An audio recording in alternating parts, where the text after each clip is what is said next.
আসসালামু আলাইকুম, শুভ সন্ধ্যা সবাইকে। অনেক অনেক প্রীতি এবং শুভেচ্ছা জানিয়ে শুরু করছি আজকের ক্লাস। সুপ্রিয় শিক্ষার্থীবৃন্দ, আপনারা সবাই কেমন আছেন? আমাকে দেখা যাচ্ছে কিনা, সাউন্ড ক্লিয়ার কিনা একটু কমেন্ট করে জানিয়ে দিন প্লিজ। আজকে খুব গুরুত্বপূর্ণ একটি ক্লাস আমরা করব। আপনারা যারা আজকের ক্লাসটি করবেন প্রথম থেকে শেষ পর্যন্ত সবাই অনেক বেশি উপকৃত হবেন। সুপ্রিয় শিক্ষার্থীবৃন্দ, আপনারা একটু কমেন্ট করুন কে কোথা থেকে দেখছেন এবং আমাকে দেখা যাচ্ছে কিনা, সাউন্ড ঠিক আছে কিনা, সব কিছু ঠিক আছে কিনা একটু কমেন্ট করুন প্লিজ।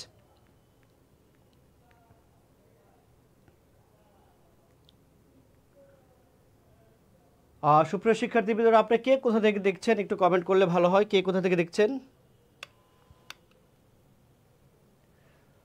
সুপ্রিয় শিক্ষার্থীবৃন্দরা, কে কোথা থেকে দেখছেন একটু কমেন্ট করলে ভালো হয়। কে কোথা থেকে দেখছেন?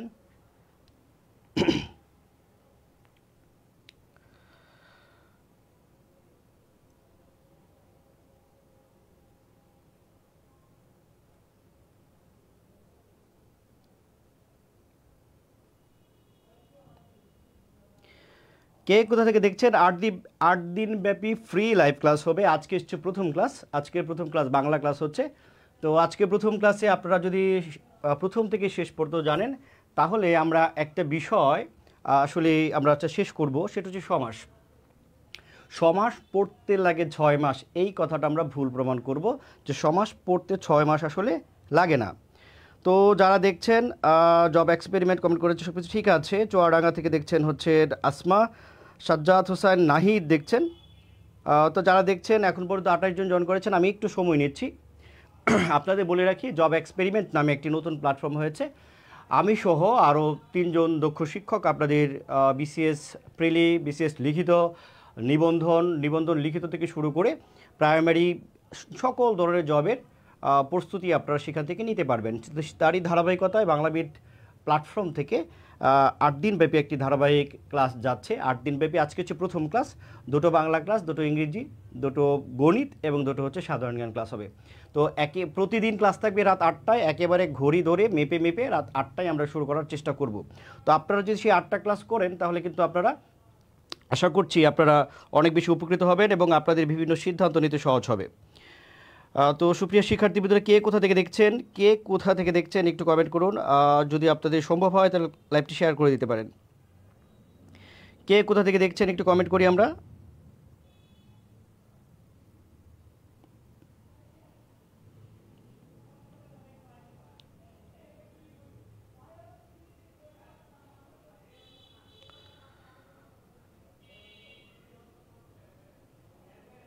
তো ক্লাসটি কে কোথা থেকে দেখছি আমরা একটু কমেন্ট করতে পারি। আমি ক্লাসটা কিছুক্ষণের মধ্যে শুরু করছি। আমরা এখানে একটা কথা লিখে রেখেছি, সমাস পড়তে লাগে না 6 মাস। আসলে কিন্তু সমাস পড়তে 6 মাস লাগে না। ছোটোবেলায় আমরা যখন আমাদের টিচাররা পড়াতেন স্কুলে বা কলেজে, তখন টিচার একটা কথা বলতেন যে সমাস পড়তে লাগে 6 মাস। তো সমাস পড়তে লাগে 6 মাস, এই ব্যাপারটা আসলে কতটুকু সত্যি সেটা আমরা আজকে দেখার চেষ্টা করব। তো আপনারা যারা আবার ক্লাসটি দেখছেন, তারা চাইলে ক্লাসটি শেয়ার করে দিতে পারেন এবং বন্ধুদের মেনশন করে দিতে পারেন। সবাই মিলে আমাদের আজকের ক্লাসটি আমরা করব। ওকে। তো আমরা কিছুক্ষণের মধ্যে ক্লাস শুরু করব। যারা এখানে আছেন, এখানে 2টা দেওয়া আছে, এমসিকিউ দেওয়া আছে, 1 নম্বর এমসিকিউ এবং 2 নম্বর এমসিকিউ। তো এই 2টা এমসিকিউর উত্তর আপনারা করেন 1-এ কী হবে, 2-এ কী হবে। আমি জানি যে আপনারা বিভিন্ন জায়গায় বা নিজেরা সবসময় বিভিন্ন পরিসরে বিভিন্ন জায়গায় আপনারা সমাস পড়েছেন। তো সমাস সম্পর্কে মোটামুটি সবার একটা ধারণা আছে। তো সেই যে ধারণা, কিন্তু সমাস, সেই আলোকে, আপনার ধারণার আলোকে আপনি এই সমাসটি এই কি বলে, এই দুটো প্রশ্নতে কি হবে, হ্যাঁ আপনারা একটু কমেন্ট করুন তো।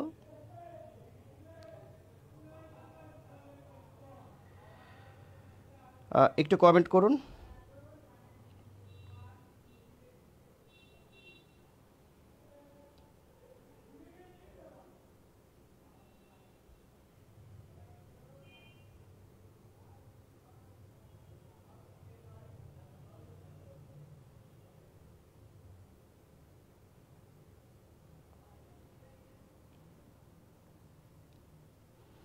ওকে, আপনাদের কমেন্ট পড়ার চেষ্টা করছি আমি।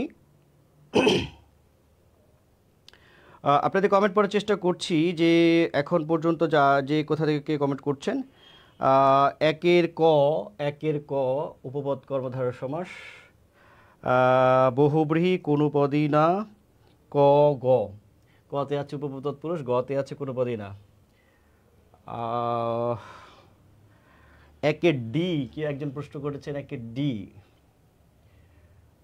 তারপরে বিচিত্রা বর্মন, তিনি একের এক অর্থাৎ উপপদ তৎপুরুষ, দুইয়ের হচ্ছে অন্য পদ। আসসালামু আলাইকুম স্যার, কলেজের দক্ষিণ পাশ থেকে লাইভ দেখছি। আফসানা বিনতে আনোয়ার আছে, শুভকামনা। শারমিন শিমু তিনি বলছেন রংপুর থেকে দেখছেন।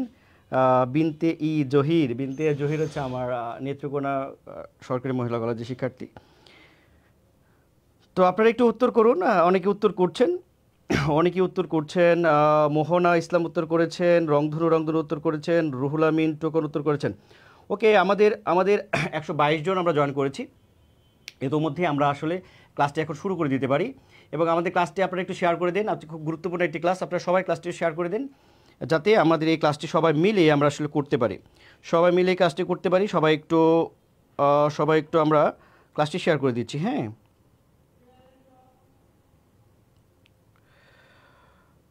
সবাই মিলে আমরা কাজটি করব, সবাই মিলে আজকে আমরা বোঝার চেষ্টা করব যে আসলে সমাসের এই দুটো প্রশ্নের উত্তর কি হবে, আর হচ্ছে সমাসের কিছু মিথ আছে, আমরা আজকে সেই মিথগুলো ভুল প্রমাণ করব। কিছু ভুল আমরা শিখি বা কিছু কনফিউশন আমাদের মধ্যে আছে, সেই কনফিউশনগুলো যেন না থাকে, সমাসের যে বেসিক যে অংশটা আছে সেই বেসিক অংশটার জন্য আমরা বুঝতে পারি। আমার এখানে সামনেই আছে, ল্যাপটপ আছে, সেখান থেকে আমি আসলে উত্তরটা পড়ার চেষ্টা করছি আপনাদের। আমরা আসলে এতে চলে যাচ্ছি, সরাসরি পড়াশোনা চলে যাচ্ছি। হ্যাঁ, ওকে।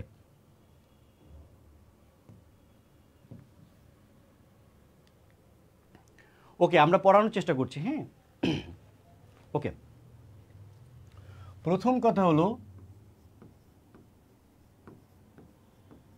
সমাস শব্দের অর্থ কি।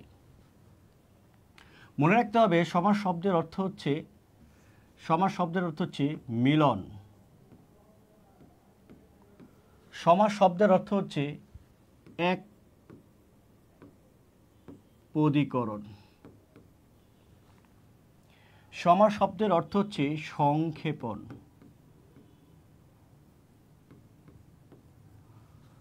এক পদীকরণ যদি আমি বলছি, তাহলে কিন্তু আমি এক শব্দীকরণও বলতে পারবো। আমি বলতে পারবো এক শব্দীকরণ। এক শব্দীকরণ মানে একটা কথা, তাহলে আমি এটাকে বলতে পারবো এক কথায় প্রকাশ।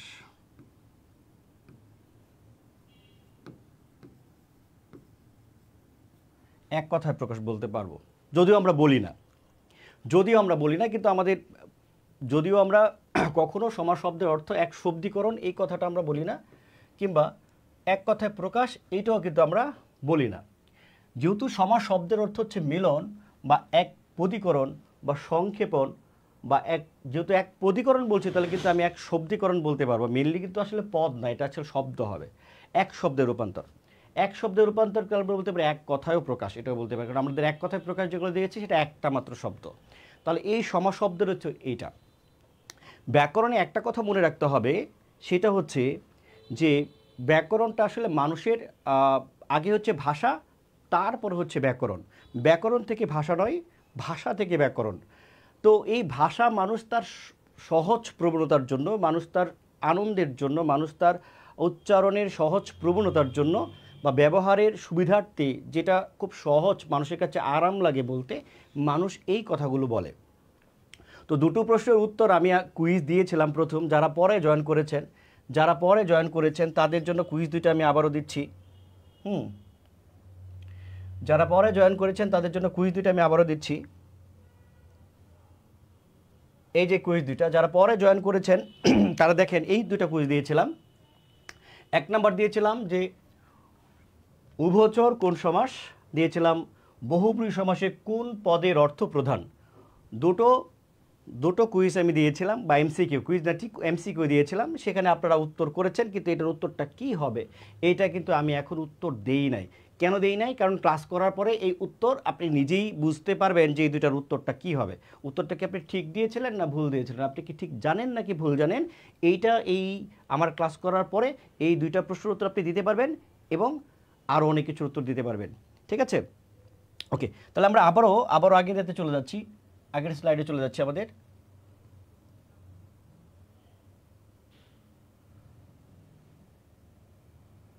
আচ্ছা, ওই স্লাইডটা চলে গেছে, ঠিক আছে, আমরা এখান থেকে শুরু করি।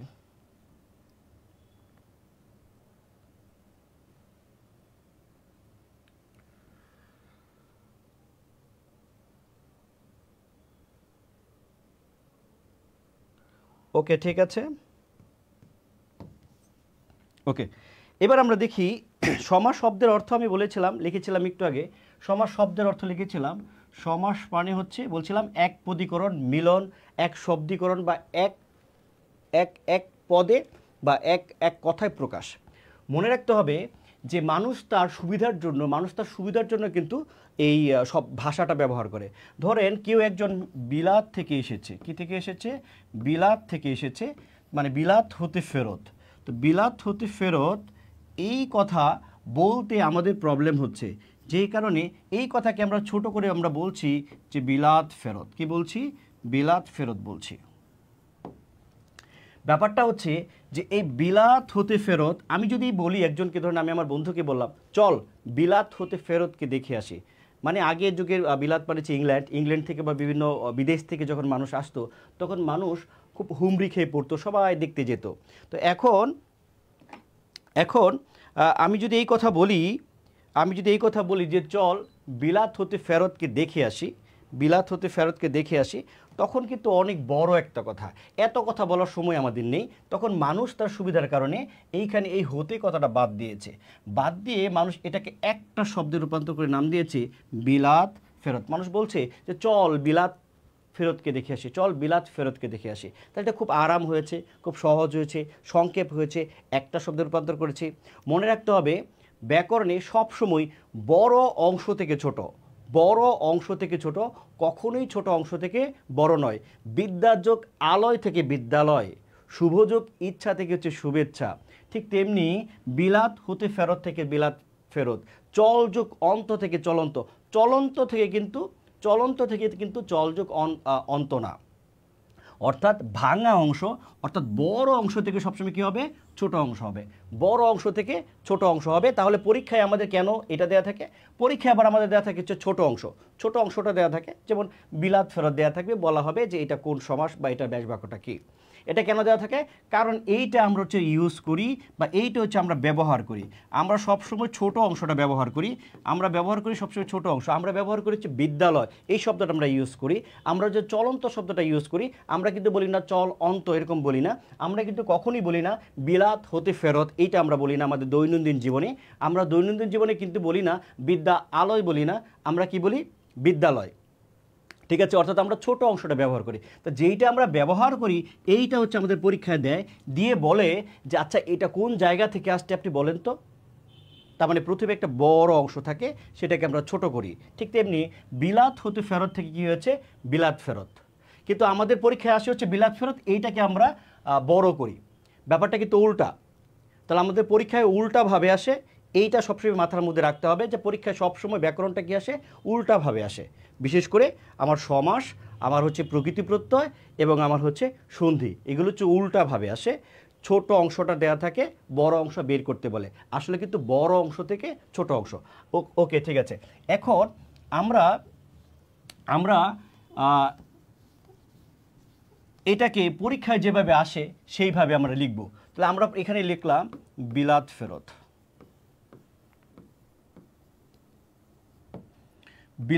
লিখলাম। এইখান থেকে আমরা লিখবো এটার ব্যাস বাক্যটা কি? বিলাত হতে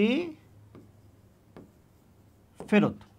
এখন দেখেন আমি প্রথমে একটা কুইজ দিয়েছিলাম যে উভচর এটা হচ্ছে কোন সমাসের উদাহরণ? এটা কোনো সমাসই না, এটা হচ্ছে এক কথায় প্রকাশ, এটা সমাসের হবে না। কারণ সমাসের যে বেসিকটা সেটা আপনাকে বুঝতে হবে। ধরুন আমি উভচর যদি লিখি, উপরে আমি উভচর লিখলাম, আমি হচ্ছে চর লিখলাম, ঠিক আছে। তো উভচর যদি আমরা ব্যাস বাক্যটা করি অর্থাৎ বড় করি, তাহলে এটা হবে জলে ও স্থলে, জলে ও স্থলে চরে যে। তাহলে আমরা জানি জলে ও স্থলে চরে যে বা জলে চরে যে, কিন্তু আমি যদি এইটা বলি ধরেন জলচর, কি বললাম, জলচর বললাম, তাহলে এটার ব্যাস বাক্যটা কি হবে জলে চরে যে। এইটাকে আমি উপপদ তৎপুরুষ সমাস বলতে পারবো, এইটাকে উপপদ তৎপুরুষ বলতে পারবো, এটা উপপদ তৎপুরুষ সমাস। কিন্তু উপরেরটা সমাস না, এটা কারণটা কি, সমাস এবং এক কথায় প্রকাশের মধ্যে একটা বেসিক পার্থক্যটা আছে। পার্থক্যটা হলো যে আমার যে ব্যাস বাক্যটা থাকবে, এখানে যে ব্যাস বাক্যটা আছে, এই ব্যাস বাক্যের পদগুলো ছোট হয়ে একটা পদে রূপান্তরিত হবে, এবং যে পদটা হবে, যে শব্দটা হবে, তার দুইটা অংশ থাকবে। এই যে দুইটা অংশ আছে, একটা হচ্ছে উভ আর একটা হচ্ছে চর, দুইটা অংশ আছে, এবং এই দুইটা অংশ অবশ্যই ব্যাস বাক্যের মধ্যে থাকতে হবে। যদি এই দুইটা অংশ ব্যাস বাক্যের মধ্যে না থাকে তবে তাকে সমাস বলা যাবে না। তাহলে আমরা এইখানে দেখি আমার পূর্বপদ, উভ হচ্ছে আমার পূর্বপদ, হ্যাঁ, উভ হচ্ছে আমার পূর্বপদ, চর হচ্ছে আমার কি পদ, পরপদ। তাহলে আমার পূর্বপদ এবং পরপদ। এইবার দেখি আমার এই চরটা কিন্তু এই যেখানে আছে চর, অর্থাৎ আমি ব্যাস বাক্য থেকে পরপদটা নিয়েছি। এইবার আমি উভ কথাটা দেখি, উভ কথাটা কিন্তু আমার এখানে নাই, অর্থাৎ আমার ব্যাস বাক্যের মধ্যে উভ শব্দটা নাই। উভ যে পূর্বপদ যে উভ আছে, এই উভটা আমার ব্যাস বাক্যে নাই, অর্থাৎ আমি এইখানে যে সমস্ত পদটা যে লিখেছি তার যে দুইটা অংশ থাকে পূর্বপদ এবং পরপদ, তার একটা অংশ শুধু হচ্ছে ব্যাস বাক্যের মধ্যে আছে, অর্থাৎ বড় বাক্যটার মধ্যে আছে, আরেকটা অংশ নাই। সুতরাং তাকে কি বলা যাবে না, তাকে সমাস বলা যাবে না। কারণ সমাসের পূর্ব শর্তেই হচ্ছে যে পূর্বপদ এবং পরপদ অবশ্যই ব্যাস বাক্যে থাকতে হবে, অর্থাৎ ব্যাস বাক্য থেকেই কিন্তু আমার পূর্বপদ এবং পরপদ নির্মিত হবে এবং একটা ওয়ার্ড রূপান্তরিত হবে।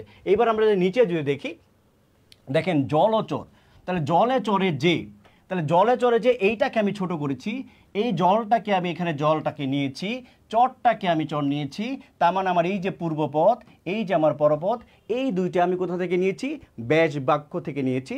সুতরাং এটা সমাসের শর্তটা কি করেছে, ফিল আপ করেছে। এই জন্য আমরা জলচরকে আমরা বলছি যে এটা একটা সমাসের উদাহরণ, কিন্তু উভচরকে সমাসের উদাহরণ বলছি না। কেন বলছি না, কারণ উভ কথাটা কিন্তু আমার ব্যাস বাক্যের মধ্যে নেই। ব্যাপারটা বুঝতে পেরেছেন? তো সমাসের এই বেসিকটা আমাদের বুঝতে হবে। মানে কখনো কি আপনার মাথার মধ্যে এইভাবে কাজ করেছে যে আচ্ছা তাহলে এই যে উভচর এটা কেন সমাসের উদাহরণ হচ্ছে না, কেন জলচর হচ্ছে, কেন পঙ্কজ হচ্ছে, কেন এগুলো হচ্ছে, কেন ওই মানে প্রিয় কি বলে এরকম আমার এক কথায় প্রকাশ যেগুলো আছে, হ্যাঁ, এগুলো কেন সমাসের উদাহরণ হচ্ছে না? কারণ হচ্ছে না, কারণ এটা ব্যাস বাক্য থেকে আমি নিই নাই, অবশ্যই ব্যাস বাক্য থেকে নিতে হবে। ঠিক আছে, তাহলে আমার এইখানে দেখি যে বিলাত ফেরত, এইখানে দেখেন আমার এই যে বিলাত এবং ফেরত, দেখেন এই দুইটা,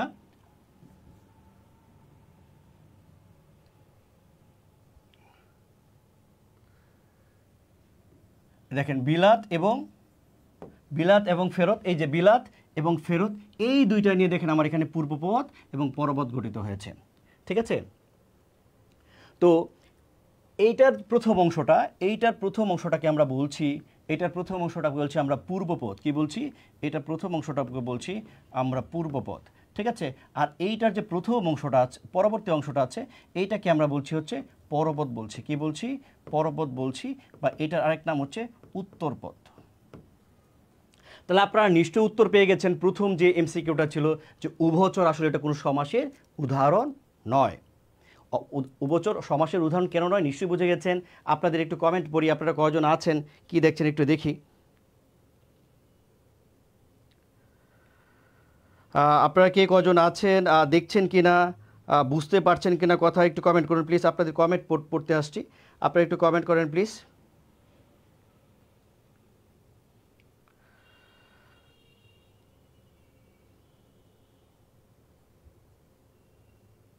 হ্যাঁ, সত্যবাদী উপপদ তৎপুরুষ হবে, কারণ সত্য এবং বাদী, সত্য কথা বলা থেকে বাদী। হ্যাঁ,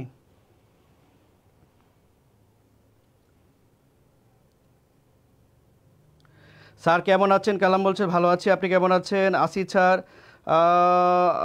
তারপরে যে স্বপ্নে রাজকন্যা পঞ্চম তৎপুরুষ বলছে, আচ্ছা ওটা না, ঠিক আছে আপনারা নিশ্চয়ই আছেন বা দেখছেন, দেখি আপনারা কজন আছেন এখনও। ওকে, ঠিক আছে। তো আমরা যেটা পড়াচ্ছিলাম সেটা আমরা পড়াই। আমরা উপরের এগুলো তো আমাদের উপরের কাজ শেষ, আমরা এটা উপরের আমাদের কাজ শেষ, উপরের আমরা মুছে ফেলি, আমাদের উপরে আরও কাজে লাগবে, উপরের অংশটা আমরা মুছে ফেলি, হ্যাঁ উপরের অংশটা মুছে ফেলি। ওকে, তো আমার এটাকে বলছি আমি পরপদ বা উত্তরপদ। এখন দেখেন আমার আমার হাতে একটা এই যে পেনটা আছে, পেনটাকে আমার দুই ভাগে যদি আমি ভাগ করি, ধরেন এটা আমার পূর্ব অংশ আর এটা হচ্ছে আমার পরবর্তী অংশ, এটা পূর্ব অংশ আর এটা হচ্ছে পরবর্তী অংশ। তাহলে এই দুইটা আমি আপনাকে বললাম যে আমার পূর্ব অংশটা দেন, তাহলে আপনি কিন্তু এই পাশের অংশটা দেবেন। আমি বললাম পরবর্তী অংশটা দেন, আপনি কিন্তু পরবর্তী এই অংশটা দেবেন। কিন্তু আমি যদি আপনাকে বলি সমস্ত অংশটা দেন, তাহলে কিন্তু আপনি পুরোটা দিয়ে দেবেন, এই যে পুরোটা দিয়ে দেবেন, তাই না? তার মানে আমার এইটা যদি পূর্বপদ হয়, এইটা যদি আমার পূর্বপদ হয়, এইটা যদি আমার পরপদ হয়, তাহলে এই দুইটা মিলে একসাথে আমি কি বলবো? একসাথে আমি তাকে বলবো সমস্ত পদ। কি বলবো? সমস্ত পদ। অর্থাৎ পূর্বপদ তো পূর্বপদই, এটা হচ্ছে পূর্বপদ, এইটা হচ্ছে পরপদ। তাহলে আমি যদি আপনাকে বলি যে আমার পূর্ব অংশটা দেন, আপনি পূর্ব অংশটা দেবেন। আমি যদি বলি আমাকে পর অংশটা দেন, তাহলে আপনি পর অংশটা দেবেন। কিন্তু আমি যদি বলি সমস্ত অংশটা দেন, তখন আপনি কিন্তু পূর্ব এবং পর দুইটাই দেবেন। তার মানে আমি সমস্ত পদ বলবো, এটাকে বিলাত ফেরতকে আমি বলবো হচ্ছে সমস্ত পদ, বা এটাকে আমি বলবো সমাসবদ্ধ পদ বলতে পারবো। কি বলতে পারবো? সমাসবদ্ধ পদ বলতে পারবো। সমাস শব্দের অর্থ হচ্ছে মিলন, সমাসবদ্ধ পদ। সমাস শব্দের অর্থ মিলন, যেহেতু সমাস শব্দের অর্থ মিলন, তাহলে এটাকে আমি মিলনবদ্ধ পদ বলতে পারবো। কি বলতে পারবো? মিলনবদ্ধ পদ। ভাই আমাকে একটা কথা বলেন তো, যে এইখানে কিন্তু বিলাত হতে ফেরত একেবারে ভাঙা অংশ আছে, তিনটা শব্দ আছে। কটা শব্দ আছে? তিনটা শব্দ আছে। এখানে কিন্তু স্ক্যাটার্ড অবস্থা আছে, বিশৃঙ্খল অবস্থা আছে, কিন্তু মিলনটা ঘটেছে কিন্তু এইখানে বিলাত ফেরত একটা শব্দে রূপান্তরিত হয়েছে। মিলনটা আমার এখানে হয়েছে। তাহলে মিলন, সমাস শব্দের অর্থ হচ্ছে মিলন, তাহলে আমি এটা কি বলবো? মিলনবদ্ধ পদ, অর্থাৎ যেখানে মিলিত বদ্ধ হয়েছে, বন্ধন হয়েছে। তাহলে মিলন, সমাস শব্দের অর্থ যদি মিলন হয়, তাহলে তো আমি এটাকে মিলনবদ্ধ পদ বলতে পারবো, তাই না? তার মানে আমার এটাকে সমস্ত পদ যে জিনিস, সমাসবদ্ধ পদ একই জিনিস, বা মিলনবদ্ধ পদ একই জিনিস। ঠিক আছে? তাহলে আমরা কি বলতে পারি? যে সমস্ত পদের প্রথম অংশকে বলা হচ্ছে পূর্বপদ, এবং সমস্ত পদের পরবর্তী অংশকে বলা হচ্ছে পরপদ। ঠিক আছে? আর কি বলতে পারি? যে পূর্বপদ এবং পরপদ মিলে যে পদটা হয় তাকে আমরা বলছি সমস্ত পদ, বা তাকে আমরা বলছি সমাসবদ্ধ পদ, বা তাকে আমরা বলছি মিলনবদ্ধ পদ। অথবা আমরা বলতে পারি ব্যাসবাক্য থেকে যে পদটা পাই, ব্যাসবাক্য থেকে যে ব্যাসবাক্যকে সংক্ষিপ্ত করে, বা ব্যাসবাক্যের ব্যাসবাক্য শব্দগুলোর মিলনের ফলে যে একটি শব্দ পাই, সেই শব্দটিকে আমরা বলছি সমস্ত পদ বা সমাসবদ্ধ পদ। ঠিক আছে? এইবার আমরা দেখি যে এই যে আমার এইখানে যে একটা বাক্য আমি লিখে রেখেছি, এই বাক্যটাকে কি বলা হবে? এই বাক্যটাকে আপনি কি বলবেন? এই বাক্যটাকে আমরা বলবো ব্যাস বাক্য বলবো। কেন ব্যাস বাক্য বলবো? দেখেন এটাকে আমি কেন ব্যাস বাক্য বলবো। হ্যাঁ, ব্যাস শব্দের অর্থ হচ্ছে বিস্তৃত, ব্যাস শব্দ হচ্ছে ওয়াইড, প্রশস্ত। আপনারা যদি একটু ম্যাথের দিকে চলে যান, দেখেন বৃত্ত হয়নি, আমি একটু বৃত্ত আঁকার চেষ্টা করছিলাম। ধরেন এটা একটা বৃত্ত, হ্যাঁ, তো এই পর্যন্ত যদি আমি যাই, তাহলে সেটাকে আমি কি বলি? যা বলি। আর যদি কোনো যা যখন কেন্দ্র দিয়ে যায়, তাকে আমরা কি বলি? ব্যাস। এবং আমরা ছোটোবেলা বলেছিলাম যে প্রমাণ করো যে ব্যাসই হচ্ছে বৃত্তের বৃহত্তম যা, প্রমাণ করো, এরকম একটা আমরা পড়েছিলাম, 9-10 থাকতে পড়েছিলাম, মনে আছে? তার মানে এই ব্যাস মানে হচ্ছে বিস্তৃত বা প্রশস্ত। তাহলে আমি এইখানে যেহেতু প্রশস্ত আকারে লিখেছি, এই জন্য তাকে আমি কি বলতে পারি? তাহলে তাকে আমি বলতে পারি হচ্ছে ব্যাস বাক্য বলতে পারি। ব্যাস বাক্য না বলে তাকে আমি বলতে পারি বা বিগ্রহ বাক্য। কি বাক্য বলতে পারি? বিগ্রহ।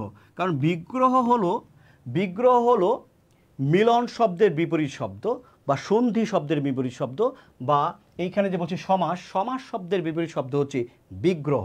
ঠিক আছে? যেহেতু এখানে বিগ্রহ হয়েছে বা স্ক্যাটার্ড হয়েছে বা আলাদা হয়েছে, এখানে যেহেতু আলাদা হয়েছে, তাহলে তো তাকে আমি বিগ্রহ বাক্য বলতে পারি। কেন বিগ্রহ বাক্য বলতে পারি? কারণ বিগ্রহ শব্দটা কিন্তু আমার এই সমাস শব্দ বা মিলন শব্দের বিপরীত। তাহলে এই পাশে বিগ্রহ হয়েছে, আলাদা হয়েছে, ঝগড়া হয়েছে, আলাদা স্ক্যাটার্ড হয়েছে, বিচ্ছিন্ন হয়েছে। তা এই পাশে যেহেতু বিচ্ছিন্ন হয়েছে তাকে আমরা বিগ্রহ বাক্য বললে কোনো অসুবিধা আছে? কোনো অসুবিধা নেই, ঠিক আছে। এবং এটাকে আমরা বলতে পারি সমাস বাক্য বলতে পারি। সমাস বাক্য কেন বলতে পারি? এই পাশে সমাস হয়েছে, মিলন হয়েছে, অর্থাৎ এই পাশে সমাস হয়েছে, আর এই সমাসটারে যদি বাক্য আকারে লিখি তাকে বলা হবে কি? সমাস বাক্য। এবং সমাস বাক্য কিন্তু একটা তৎপুরুষ সমাসের উদাহরণ। সমাস বাক্য মানে কি? সমাসের বাক্য। সমাস মানে হচ্ছে মিলন বা এক পদ। তাহলে আমি সমাস বাক্য যদি বলি কি? মিলনের বাক্য। সমাস বাক্য মানে কি? সমাসের বাক্য। তাহলে আমার এটা কি সমাসের বাক্য না? এই বিলাত হতে ফেরত এটা কি? সমাসের বাক্য। এই জন্য আমার এটার নাম হচ্ছে সমাস বাক্য। এই জন্য এটার আমার নাম হচ্ছে ব্যাস বাক্য বা বিগ্রহ বাক্য। কেন এটা বলছি দেখেন তো, বুঝতে পারছেন কিনা যে কেন এটার নাম হচ্ছে? আমি আপনাদের কমেন্ট পড়ছি, কেন আমার নাম হচ্ছে সমাস বাক্য, কেন বিগ্রহ বাক্য, কেন হচ্ছে সমাস বাক্য। এই যে তিনটা নাম আমি দিলাম, কেন দিলাম একটু কমেন্ট করুন। আপনারা একটু কমেন্ট করুন, যারা দেখছেন একটু কমেন্ট করুন। যারা দেখছেন বন্ধুবান্ধব যারা আছে সবাইকে নিয়ে দেখেন, সবাই একটু করে দিই, লাইভটা একটু করে দিই, কী বলে, শেয়ার করে। ইন্দ্রজিৎ সরকার দেখছেন। ইন্দ্রজিৎ কেমন আছেন? এটা কি ইন্দ্রজিৎ আমার জুনিয়র ইন্দ্রজিৎ না ইন্দ্রজিৎ স্যার? ইন্দ্রজিৎ আমরা দুজন আছেন। আচ্ছা, যেটাই হোক ইন্দ্রজিৎ স্যার সালাম নেবেন। স্বপ্নীল বড়ুয়া দেখছেন, স্বপ্নীল বড়ুয়া কেমন আছেন? ফারজানা জামান ইভা দেখছেন, মনিরা মণি দেখছেন, ঝরা পাতার কাব্য দেখছেন, সাজ্জাদ হোসেন নাহিদ দেখছেন, তারপরে হচ্ছে আর দেখছেন আলী আশরাফ মজুমদার দেখছেন, সুরাইয়া রহমান তোহা পাখি দেখছেন। আলী আশরাফ মজুমদার কেমন আছেন স্যার? আমি ভালো আছি আলী আশরাফ, আপনি কেমন আছেন? ওকে, মানে এইটুকু বলেন যে আমার এই ব্যাস বাক্য, সমাস বাক্য কিংবা বিগ্রহ বাক্য নামটা কেন হয়েছে এটা বুঝতে পেরেছেন কিনা? ঠিক আছে, এইবার হচ্ছে আমরা একটা জিনিস দেখি। এইবার আমরা দেখব যে আমার ব্যাস বাক্যের মধ্যে একাধিক শব্দ থাকবে। তাহলে আমার এইখানে কি শব্দ পেয়েছি? এখানে শব্দ পেয়েছি আমার, দেখেন প্রথমে যদি আমরা বলি তাহলে আমরা প্রথমে পেয়েছি হচ্ছে বিলাত। তারপর আমরা কি পেয়েছি? তারপর আমরা পেয়েছি হতে।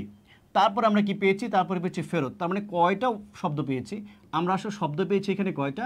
শব্দ পেয়েছি হচ্ছে আমরা তিনটা।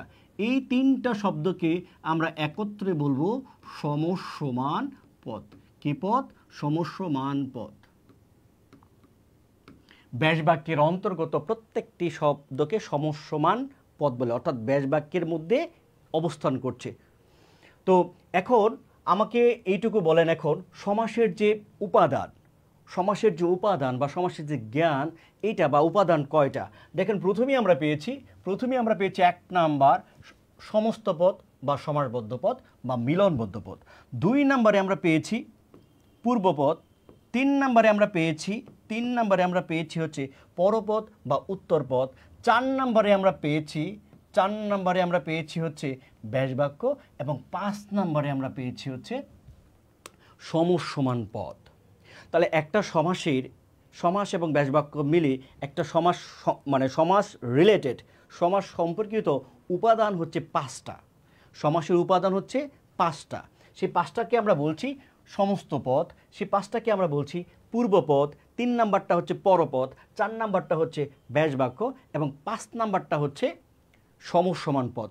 এখন লক্ষ্য রাখতে হবে যে আমার সমস্ত পদ কিন্তু সবসময় একটাই হবে। সমস্ত পদ একাধিক হওয়ার কোনো চান্স নাই, এটা একেবারে কনস্ট্যান্ট বা এটা একেবারেই ধ্রুব। ঠিক আছে, আমার পূর্বপদ অলওয়েজ কয়টা হবে? একটা হবে। পূর্বপদ একটা হবে, দুইটা হওয়ার কোনো চান্স নাই। ঠিক আছে, পরপদ আমার কয়টা হবে? পরপদ আমার একটা হবে, দুইটা হওয়ার কোনো চান্স নাই। অর্থাৎ আমার সমস্ত পদ, আমার পূর্বপদ এবং পরপদ হবে সবসময় একটা শব্দ দিয়ে হবে। কয়টা শব্দ দিয়ে হবে? একটা শব্দ দিয়ে হবে। আর এই যে ব্যাস বাক্য, এই ব্যাস বাক্য তো বাক্য একটাই, ব্যাস বাক্যের বাক্য একটাই, ব্যাস বাক্যের মধ্যে বাক্য একটাই। তবে ভেরিয়েবল বা আমরা যদি বলি যে চেঞ্জ হয়, একাধিক হতে পারে, এটা হচ্ছে সমসমান পদ। এখানে সমসমান পদ কয়টা? 1 2 3, তিনটাকে আমরা সমসমান পদ বলবো। ধরেন আমি বললাম গায়ে হলুদ, এটাকে যদি আমরা ব্যাস বাক্য করি তাহলে কি হয়? গায়ে হলুদ দেয়া হয় যে অনুষ্ঠানে। তাহলে গায়ে হলুদ দেয়া হয় যে অনুষ্ঠানে, 6টা। তাহলে গায়ে হলুদের যদি ব্যাস বাক্য করি তাহলে সেখানে আমি 6টা সমসমান পদ পাচ্ছি। তাহলে সমসমান পদ একাধিক হবে, 2টা 3টা 4টা 5টা 6টা 7টা 8টা 10টা 100টা 200টা 300টা 500টা 1 কোটিও হতে পারে, যদি আমরা বহুপদী দ্বন্দ্ব দিয়ে মানে কি বলি হাইফেন দিয়ে আমরা যদি শব্দগুলো বড় বানাই। ঠিক আছে, তাহলে আমার সমসমান পদ একাধিক, 2 3 4 5 6 7 8 9 10 অনেক কিছু হতে পারে। তবে ব্যাস বাক্য তো আমার একটাই হয়, আমার সমস্ত পদ তো একটাই হয় এবং পূর্বপদ একটাই হয় এবং পরপদ একটাই হয়। অর্থাৎ আমরা সমাস সম্পর্কিত উপাদান পেলাম কয়টা? 5টা উপাদান পেলাম। এই 5টা উপাদানকে একত্রে বলা হয় সমাসের প্রতীতি। কি বলা হয়? সমাসের জ্ঞান বা প্রতীতি। কি বলা হয়? সমাসের জ্ঞান বা প্রতীতি। এই 5টাকে একত্রে বলা হচ্ছে সমাসের জ্ঞান বা প্রতীতি। ঠিক আছে? এখন দেখেন আমার এই সমাসের যে উপাদানগুলো আছে সেইখানে কিন্তু আমার অন্য পদ নামে কোনো শব্দ নেই। অন্য পদ নামে কোনো শব্দ নেই। তৃতীয় পদ নামে কোনো শব্দ নেই। আছে? অন্য পদ নামে কোনো শব্দ নাই, তৃতীয় পদ নামে কোনো শব্দ নাই। মনে রাখতে হবে প্রচলিত যে বইগুলো আছে সেই প্রচলিত বইগুলোর মধ্যে দেয়া আছে যে বহুব্রীহি সমাসে অন্য পদের অর্থ প্রদান, বহুব্রীহি সমাসে তৃতীয় পদের অর্থ প্রদান। ভাই আমার সমাসের তো উপাদান হলো 5টা। সেই 5টা উপাদানের মধ্যে আমার তৃতীয় পদ নামে কোনো পদ নেই, আমার এখানে অন্য পদ নামে কোনো পদ নেই। এখন আপনারা আমাকে হয়তো প্রশ্ন করতে পারেন যে স্যার তাহলে এই তৃতীয় পদ কিংবা অন্য পদ শব্দটা বাজারের প্রচলিত সকল বইয়ের মধ্যে কিভাবে ঢুকলো? ঢুকেছে, আপনারা যদি চট্টগ্রাম বিশ্ববিদ্যালয়ে একজন শিক্ষক ছিলেন শাহজাহান মুনির। শাহজাহান মুনির বই আপনারা যারা সিনিয়র তারা অনেকে হয়তো পড়ে আসতেন, বা আমাদের বাবা, চাচা এবং আমাদের বড় ভাই বোন তারা কিন্তু শাহজাহান মুনিরের ব্যাকরণ বই পড়ে আসছে, বাংলা ভাষার ব্যাকরণ বইটার নাম। তো সেই বাংলা ভাষার ব্যাকরণ বইয়ের মধ্যে ওখানে লেখা ছিল যে এই তৃতীয় পদে অন্য পদের কথা লেখা ছিল। সেইখান থেকে যে কেউ একজন কপি করেছে, সেই কপি এখন চলছে। যে কারণে আপনার যদি কখনো প্রশ্ন আসে যে বহুব্রীহি সমাসে কোন পদের অর্থ প্রদান, যিনি প্রশ্ন করবেন তিনি কিন্তু প্রথমেই অপশনে দিয়ে দেবেন অন্য পদ, প্রথমেই অপশনে দিয়ে দেবেন তৃতীয় পদ। কিন্তু আমার কিন্তু অন্য পদ নামে কোনো পদ নেই, আমার তৃতীয় পদ নামে কোনো পদ নেই। তাহলে বহুব্রীহি সমাসে কোন পদের অর্থ প্রদান? কোনো পদেরই অর্থ প্রদান নয়। তৃতীয় পদ বলে কিছু নেই, অন্য পদ বলে কিছু নেই। এই জন্য আমি আমার অফলাইনে যেসব স্টুডেন্টদের পড়াই বা অনলাইনে যাদেরকে পড়াই তাদেরকে বলি যে তৃতীয় পদ কিংবা অন্য পদ এইটা একেবারে অ্যাবসার্ড একটা কথা, বিমূর্ত একটা কথা। বা একেবারে সহজ করে বলে দেন না যে পূর্বপদ পরপদ কোনো পদের অর্থ প্রদান না, অন্য কোনো ব্যক্তি বা বস্তু বা কোনো কিছুকে বোঝায়, অন্য কোনো কিছুকে বোঝায়, পূর্বপদ না পরপদ না। মনে রাখতে হবে একটা কথা, সমাস হচ্ছে অর্থ নির্ভর। সমাস কি নির্ভর? অর্থ নির্ভর। এবং সেই অর্থটা অবশ্যই আপনি নির্ণয় করবেন কোথা থেকে? সমস্ত পদ থেকে। আমাদের সব সময় সমস্ত পদ থেকে সমাস নির্ণয় করতে হবে। যখনই আপনাকে একটা সমাস দিয়ে দেবে, ধরুন শব্দটা দিয়ে হচ্ছে বিলাত ফেরত, তখনই আপনার মাথার মধ্যে ক্রিং ক্রিং করে বাজবে যে এই বিলাত ফেরতের মানেটা কি। আপনি যখন মানে বুঝে ফেলবেন তখনই কিন্তু আপনার সমাসটা নির্ণয় করতে পারবেন। তখন আপনি বিলাত ফেরত মানে কি বিলাতকে বোঝাচ্ছে নাকি ফেরতকে বোঝাচ্ছে, তখন আপনার মাথার মধ্যে কাজ করছে আচ্ছা বিলাত ফেরত বলতে আমি আসলে বিলাত বোঝাতে চাই না। বিলাত ফেরত বলতে আমি সে বোঝাতে চাই যে বিলাত হতে কেউ একজন আসছে, অর্থাৎ ফেরত বোঝাতে চাই, এইটা তো বোঝাতে চাই, অর্থাৎ পরপদের অর্থ প্রদান। তাহলে পরপদের অর্থ যদি প্রদান হয়ে যায় তাহলে সেটা কি সমাস? সেটা তো দ্বন্দ্ব হওয়ার কথা না, সেটা বহুব্রীহি হওয়ার কথা না। সেটা কি সমাস হতে পারে? সেটা দ্বিগু হতে পারে, কর্মধারয় হতে পারে, অথবা তৎপুরুষ হতে পারে। এই তিনটার মধ্যে চলে আসছে। যখনই বলছি আমি পরপদের অর্থ প্রদান, যখনই আপনি বুঝে গেছেন বিলাত ফেরত, ফেরত হচ্ছে পরপদ, এবং বিলাত ফেরত বলতে আপনি ফেরতটাই বুঝেন, বিলাত বুঝেন না, ইংল্যান্ড বুঝেন না, তার মানে দেখেন ছোট হয়ে আসছে। তাহলে আপনি যখনই শব্দটার মিনিং বুঝবেন যে এটা কি পূর্বপদের অর্থ প্রদান হচ্ছে নাকি পরপদের অর্থ প্রদান হচ্ছে, এটার মিনিংটা কি, এটা মানেটা কি, এটা বলতে আপনি কি বুঝেন, আপনার চোখে কি ছবি ভাসে। সমাজ শেখার জন্য আপনার প্রয়োজন হচ্ছে পিকচার। কি দরকার? পিকচার দরকার। ব্যাপারটা কি বুঝতে পেরেছি? ওকে, তাহলে আমরা যদি করি, আমরা আরেকটা এতে যাই। ওকে, আমরা চলে যাচ্ছি এবার কোন সমাসে কোন পদের অর্থ প্রদান। তাহলে আমাদের বিষয়গুলো আরও ক্লিয়ার হবে। প্রথমেই আমরা যে সমাসটা নিব সেটা হচ্ছে দ্বন্দ্ব সমাস। আমরা চেষ্টা করব আজকের ক্লাসের সমাসটা বোঝার জন্য। দ্বন্দ্ব সমাসে আপনার উভয় পদের অর্থ প্রদান। উভয় পদ বলতে আমি বোঝাচ্ছি পূর্বপদ এবং পরপদ। উভয় পদের অর্থ প্রধান। উভয় পদের অর্থ প্রদান। ধরেন আমি বললাম বাবা, আমি বললাম হচ্ছে মা। এখন বাবা হচ্ছে পূর্বপদ, মা হচ্ছে পরপদ। এখন বাবা মা বলতে আপনি কাকে বোঝেন? আপনার কি ছবি ভাসে? ধরেন মানুষ যখন অনলাইনে প্রেম করে, অনলাইনে বা কথা বলে, বাবা মা ভাই বোন বা যে কেউ, আমরা বলি একটা পিক দাও, পিক মানে কি ছবি, কি বলি যে একটা পিক দাও, পিক মানে পিকচার, পিক মানে পিকচার, পিক মানে ইমেজ, পিক মানে কি ইমেজ, পিক মানে ইমেজ যার আকার আকৃতি আছে। তাহলে সমাসে আপনার এই পিক ব্যাপারটাকে আপনি অ্যাপ্লাই করবেন। যখন আপনাকে বলা হচ্ছে বাবা মা, তখন আপনি পিকচার কল্পনা করবেন, ছবি কল্পনা করবেন যে বাবা মা বলতে আপনার চোখের মধ্যে কী ভাসে। আপনি চোখ বন্ধ করুন, চোখ বন্ধ করে আপনি ভাবুন যে বাবা মা বলতে কি আপনি কি বাবাকে বোঝেন নাকি মাকে বোঝেন। আপনার চোখে কি বাবার ছবি ভাসে নাকি আপনার চোখে মার ছবি ভাসে। আপনি যখন বাবা মার কথা ভাবছেন তখন আপনি দেখছেন যে আপনার এইখানে কিন্তু কার ছবি ভাসছে, বাবার ছবি ভাসছে, এইখানে কিন্তু কার ছবি ভাসছে, এখানে কিন্তু মার ছবি ভাসছে, দুইটা ছবি কিন্তু আপনার চোখে ভাসছে। ঠিক আছে, তাহলে যখনই দুইটা ছবি চোখে ভাসবে 100% শিওর সেটা দ্বন্দ্ব সমাস হয়ে যাবে। কারণ দ্বন্দ্ব শব্দের অর্থ হচ্ছে মিলন, দ্বন্দ্ব শব্দের হচ্ছে কাপল, দ্বন্দ্বের শব্দের অর্থ হচ্ছে জোড়া, দ্বন্দ্ব শব্দের হচ্ছে মিলন। যদিও আমরা এখন দ্বন্দ্ব শব্দের অর্থ বুঝি যে দ্বন্দ্ব মানে ঝগড়া। ভাই সিমেন্টিক্সে একটা কথা আছে, সিমেন্টিক্সের বাংলা হচ্ছে বাগ অর্থ, বাগ যুগ অর্থ বাগ অর্থ, বাগ মানে কথা, তা বাগ অর্থ শব্দ হচ্ছে কথার অর্থ।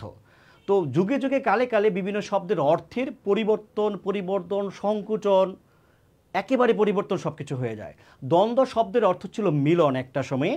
তো সেই মিলন শব্দটা হয়তো কেউ একজন ব্যঙ্গ করে সংঘাত অর্থে ব্যবহার করেছে, তখন সেই ব্যঙ্গ করে সংঘাত অর্থে ব্যবহার করতে করতে এখন দ্বন্দ্ব শব্দের অর্থ সংঘাত বা ঝগড়া এরকম হয়ে গেছে। কিন্তু আমরা সমাজ যেহেতু আমাদের সংস্কৃত থেকে আসছে, তো সমাজ আসার সময় যে দ্বন্দ্ব শব্দের অর্থ কী নিয়ে আসছে, মিলন বা কাপল নিয়ে আসছে। তো দ্বন্দ্ব মানে হচ্ছে কাপল, দ্বন্দ্ব মানে হচ্ছে কাপল, দ্বন্দ্ব মানে হচ্ছে জোড়া, দ্বন্দ্ব মানে হচ্ছে কি একটা জোড়া, অবশ্যই জোড়া বোঝাবে। কি বোঝাবে? অবশ্যই জোড়া বোঝাবে, অন্য কিছু বোঝাবে না।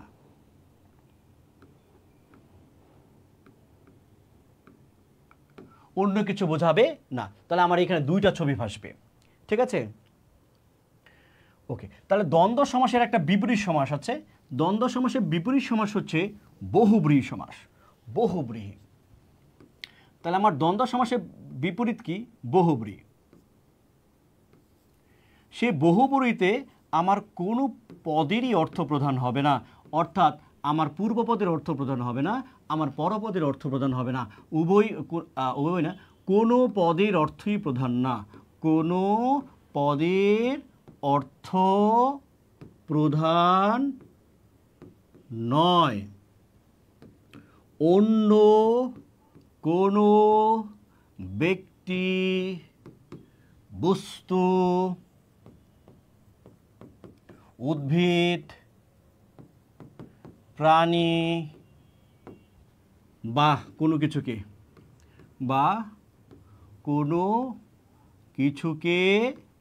বোঝাবে।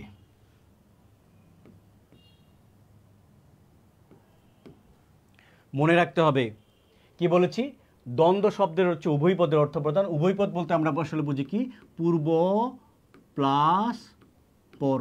হ্যাঁ, পূর্ব প্লাস পর বুঝি। তাহলে এটার বিপরীত সমাস আপনার পরীক্ষা যদি চলে আসে যে দ্বন্দ্ব সমাসের বিপরীত কোনটি, উত্তর কিন্তু হবে বহুব্রীহি সমাস। কেন? বহুব্রীহি সমাসে পূর্বপদ এবং পরপদ কোনো পদের অর্থ প্রধান নয়, অন্য কোনো ব্যক্তি বস্তু উদ্ভিদ প্রাণী বা কোনো কিছুকে বোঝাবে। ঠিক আছে, ম্যাক্সিমাম ক্ষেত্রে আমরা দেখব যে অন্য কোনো ব্যক্তিকে বোঝাচ্ছে, অথবা বস্তুকে বোঝাচ্ছে, অথবা উদ্ভিদকে বোঝাচ্ছে, অথবা কোনো প্রাণীকে বোঝাচ্ছে, বা অন্য মানে গাছপালা বা অন্য কোনো কিছুকে বোঝাবে। ঠিক আছে, ওকে। তো এইখানে যে অন্য কোনো বলছি, যে এই অন্য কোনো জায়গা থেকে কিন্তু অন্য পদের অর্থপ্রদান বলছে, বা অন্য পদ বলে কোনো পদ নেই, তৃতীয় পদ বলে কোনো পদ নেই। এটা আপনি কারেকশন করে নেবেন, কারণ আপনার পরীক্ষায় যদি কখনো প্রশ্ন আসে যে বহুব্রীহি সমাসে কোন পদের অর্থপ্রদান, এবং অপশনের শুরুতেই যদি দেয়া থাকে যে অন্য পদ, কিংবা যদি দেয়া থাকে তৃতীয় পদ, তাহলে কিন্তু প্রথমেই আপনি ধরা খাবেন, কারণ এটা হচ্ছে কোনো পদের অর্থপ্রদান না। কারণ আমরা এখানে পদ আছেই তো ভাই, পদ আছেই তো আমার ভাই পূর্বপদ এবং পরপদ, এখানে অন্য পদ পারলাম কোথায়?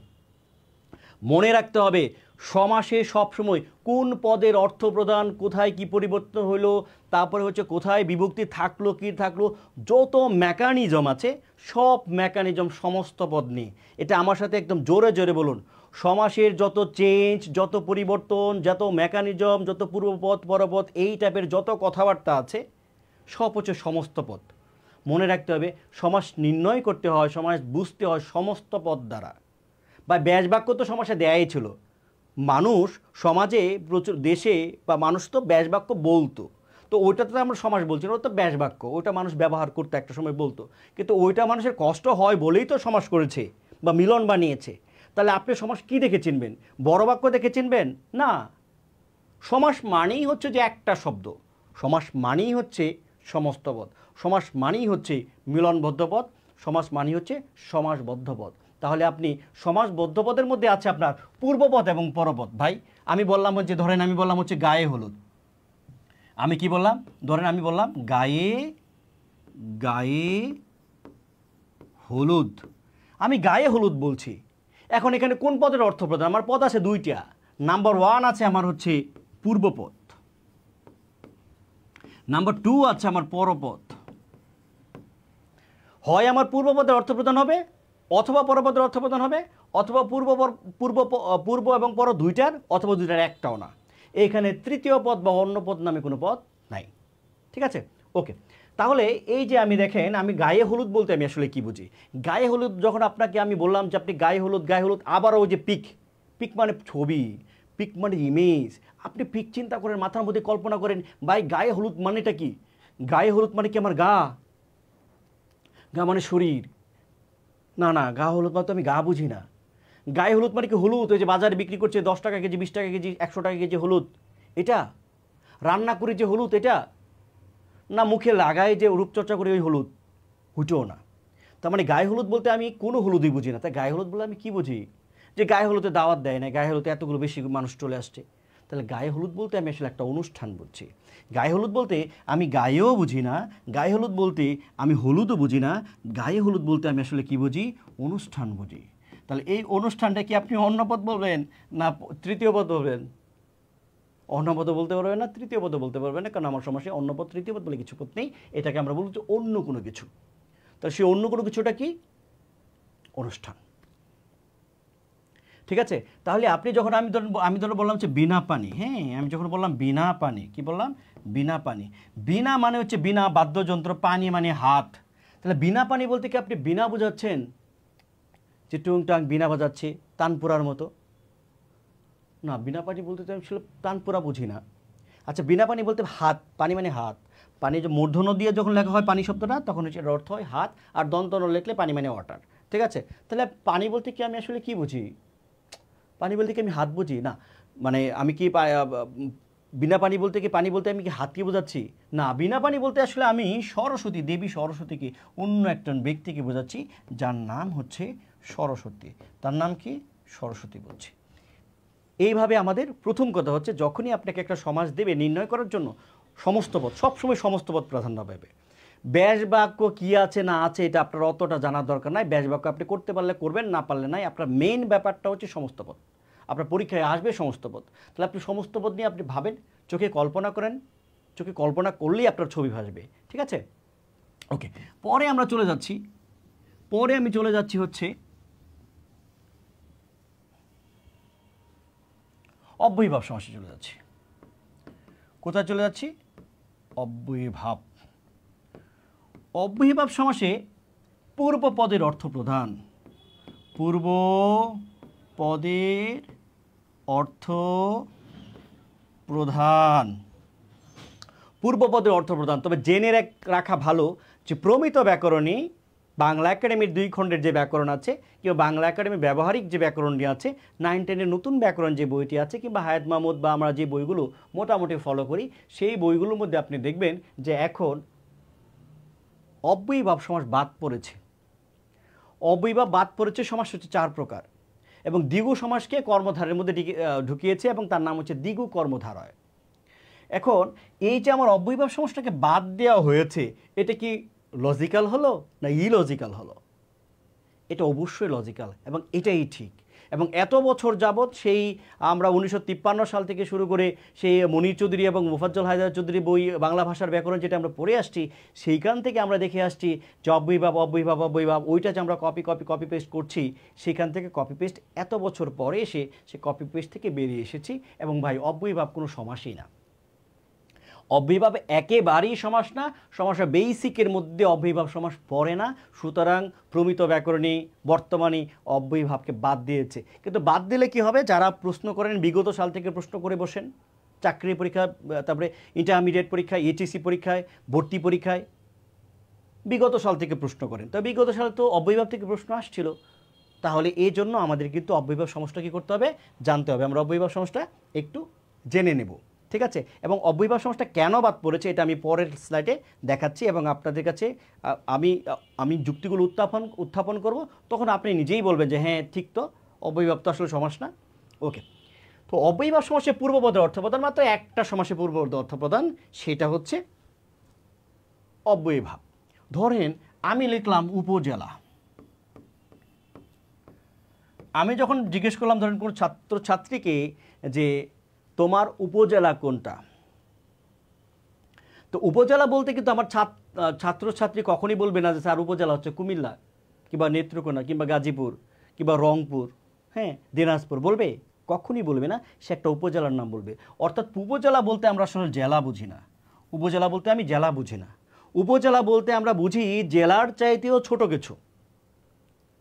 উপজেলা বলতে আসলে আমি এই যে উপমানে ছোট, উপমানে ছোট, হ্যাঁ উপমানে হচ্ছে ছোট, তার মানে আমার এই উপর অর্থটা প্রাধান্য পাচ্ছে, অর্থাৎ জেলার চাইতে ছোট কিছু আপনি বুঝি।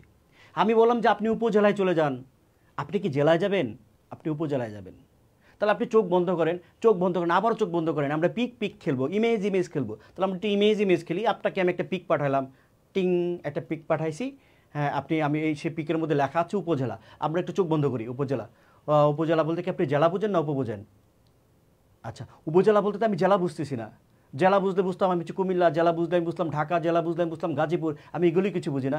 আমি উপজেলা বুঝতেছি হচ্ছে বুড়িচং, উপজেলা বুঝতেছি আমি হচ্ছে ব্রাহ্মণপাড়া, উপজেলা আমি বুঝতেছি হচ্ছে যে ওই শ্রীপুর, উপজেলা বললে আমি বুঝতেছি কাপাসিয়া, এরকম আমি এগুলো বুঝতে পারছি, তাই না?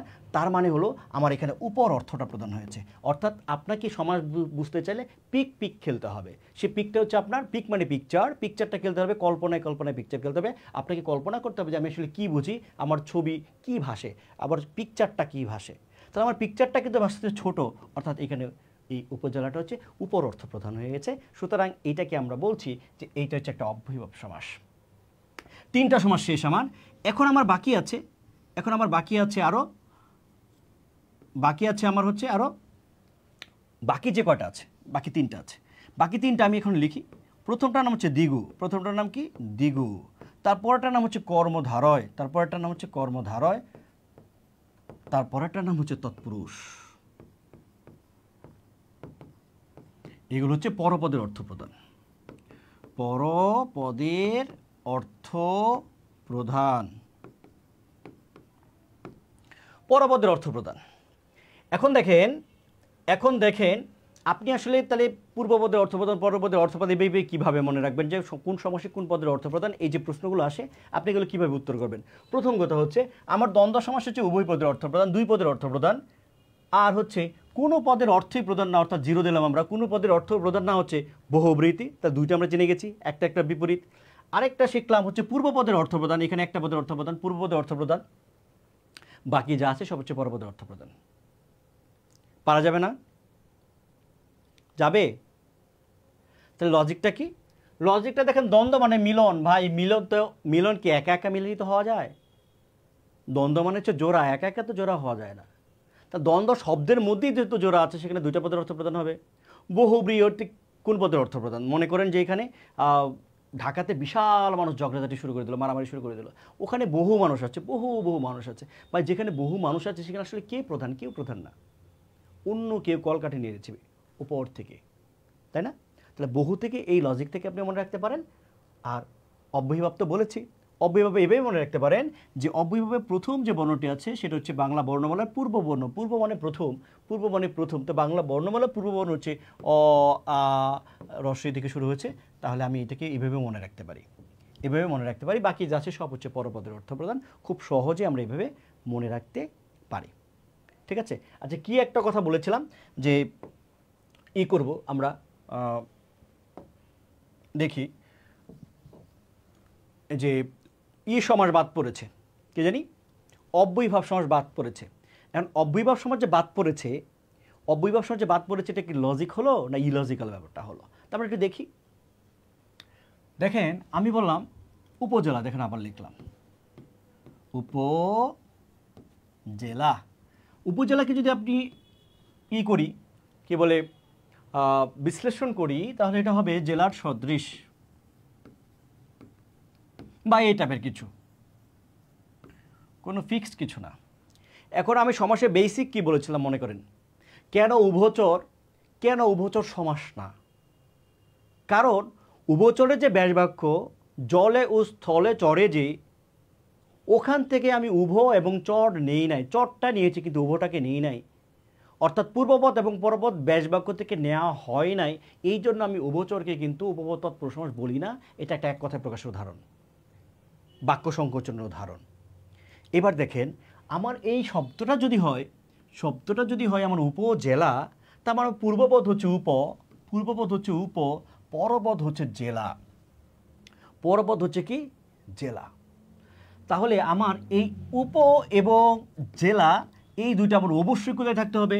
ব্যাসবাক্যের মধ্যে থাকতে হবে না? অবশ্যই থাকতে হবে। তাহলে দেখেন আমার জেলাটা কিন্তু আমি এখান থেকে ঠিক আছে নিয়েছি, আছে, কিন্তু আমার উপশব্দটা আমি কোন জায়গা থেকে নিলাম? উপশব্দটা কিন্তু আমি নিজে থেকেই বসাইছি। এটা একটা উপসর্গ, একটা উপসর্গ। তার মানে এখানে সমাসের যে বেসিক যে স্ট্রাকচারটা আছে, সমাসের যে বেসিক যে ব্যাপারটা আছে, সেইটা কিন্তু এখানে অনুপস্থিত। সমাস শব্দের অর্থ যে মিলন, সমাস শব্দের অর্থ যে একপদীকরণ হয়েছে, এবং একপদীকরণ হওয়ার ফলে এখানে আবার দুইটা অংশ থাকে, একটা হচ্ছে পূর্বপদ আর একটা হচ্ছে পরপদ। এই যে ক্রাইটেরিয়া, এই ক্রাইটেরিয়াটা কী করে নাই? ফিল আপ করে নাই। দুইটা হয়েছে, মানে উপ এবং জেলা দুইটা হয়েছে, কিন্তু এই উপটা কিন্তু আমার কোথায় নাই? ব্যাসবাক্যের মধ্যে নাই। সুতরাং এই লজিক থেকে এটা আসলে সমাস হয় না। তাহলে এটা যদি সমাস না হয়ে থাকে, তাহলে এটা কিসের উদাহরণ? এটা হচ্ছে উপসর্গের উদাহরণ। এটা হচ্ছে উপসর্গজাত শব্দ। কি শব্দ? উপসর্গজাত শব্দ। মনে রাখতে হবে যে বাংলা ভাষার যে শব্দ গঠন যে প্রক্রিয়া, এটা নিয়েও ঝামেলা আছে, এটা নিয়েও ব্যাপক মিথ আছে, সেইটা আমি এখন একটু পরিষ্কার করে দিচ্ছি। ঠিক আছে? ওকে, তাহলে আমরা একটু আরেকটা স্লাইড নিই। ওকে, আরেকটা স্লাইড নিলাম। এখন আমি দেখেন বাংলা ভাষার যে শব্দ গঠন যে প্রক্রিয়া, হ্যাঁ, বাংলা ভাষার যে শব্দ গঠন যে প্রক্রিয়াটা আছে, সেই প্রক্রিয়াটা আমরা একটু দেখি। প্রথম কথা, বাংলা শব্দ গঠনের প্রক্রিয়া হচ্ছে চারটে। শব্দ গঠনের প্রক্রিয়া চারটি। কোনো বইয়ের মধ্যে, বিসিএস এর বই, বিশেষ করে লিখিত বইয়ের মধ্যে, ওখানে মানে 7টা 8টা 9টা অনেকগুলো লিখে দিয়েছে। বা শব্দ গঠনের প্রক্রিয়াটা আপনাকে বুঝতে হবে। আপনি যদি কোনো একটা মৌলিক ব্যাকরণের বই নেন, সেটার আপনি প্রথমেই দেখবেন আপনার যে ইটা আছে, কি বলে, সূচিটা আছে, সেখানে আপনি দেখবেন যে শব্দ গঠনের যে প্রক্রিয়া আছে, সেখানে আপনি উপসর্গ, প্রত্যয়, সমাস, শব্দদ্বিত্ব এইগুলোর কথা লেখা আছে, সেইখানে কিন্তু সন্ধির কথা লেখা নাই। তাহলে শব্দ গঠনের প্রক্রিয়া কখনো সন্ধি হতে পারে না। ঠিক আছে? দেখেন, প্রথম যে শব্দ গঠনের প্রক্রিয়া, তাকে আমরা বলবো হচ্ছে উপসর্গ। কি বলবো? উপসর্গ। তাহলে ওই যে আমি তাহলে আমি যে উপজেলা যে বলেছি, মূল শব্দ হচ্ছে জেলা, জেলার আগে উপ নামে একটি উপসর্গ যুক্ত হয়ে গেছে উপজেলা, এবং ওইটা অবশ্যই আমার উপসর্গ দ্বারা গঠিত শব্দ। এটা কোনো সমাস সাধিত শব্দ নয়। ঠিক আছে? ওকে, তাহলে প্রথমটা হচ্ছে আমার উপসর্গ। তারপরে হচ্ছে মনে করেন আমার এটাকে প্রত্যয় দ্বারা সমাস হবে, শব্দ গঠিত হবে, প্রত্যয় দ্বারা হবে। তারপর হচ্ছে সমাস দ্বারা হবে। কি দ্বারা হবে? সমাস দ্বারা হবে। তারপরে হচ্ছে আমার কি দ্বারা হবে? তারপর হবে আমার হচ্ছে শব্দদ্বিত্ব বা শব্দদ্বৈত, বা আমরা যেটাকে বলতাম দ্বিরুক্ত শব্দ বলতাম। তাহলে আমার কি হবে? শব্দদ্বিত্ব। এই চারটা দিয়ে শব্দ গঠন হবে। সন্ধি দ্বারা শব্দ গঠন হয় না। সন্ধির কাজ হচ্ছে কোনো একটা গঠিত শব্দকে ছোট করা। মানে আমার কোনো একটা শব্দ উপসর্গ দ্বারা গঠিত হয়েছে অথবা সমাস দ্বারা গঠিত হয়েছে। আচ্ছা, এটা মুছি।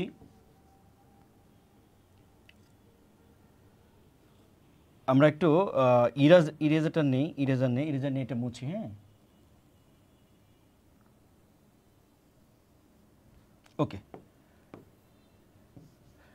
ওকে, আমার দেখতে হবে যে আমার শব্দটা হচ্ছে হয় আমার শব্দটা হচ্ছে সমাস দ্বারা গঠিত হয়েছে অথবা প্রত্যয় দ্বারা গঠিত হয়েছে। গঠিত হওয়ার পর শব্দটা একটু বড় রয়ে গেছে, এটা আমার উচ্চারণ করতে প্রবলেম হচ্ছে।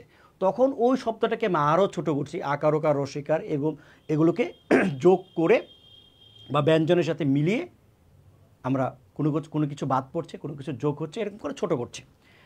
উদাহরণ দিলে বুঝবেন। আমি বললাম বিদ্যা শিক্ষার আলয়।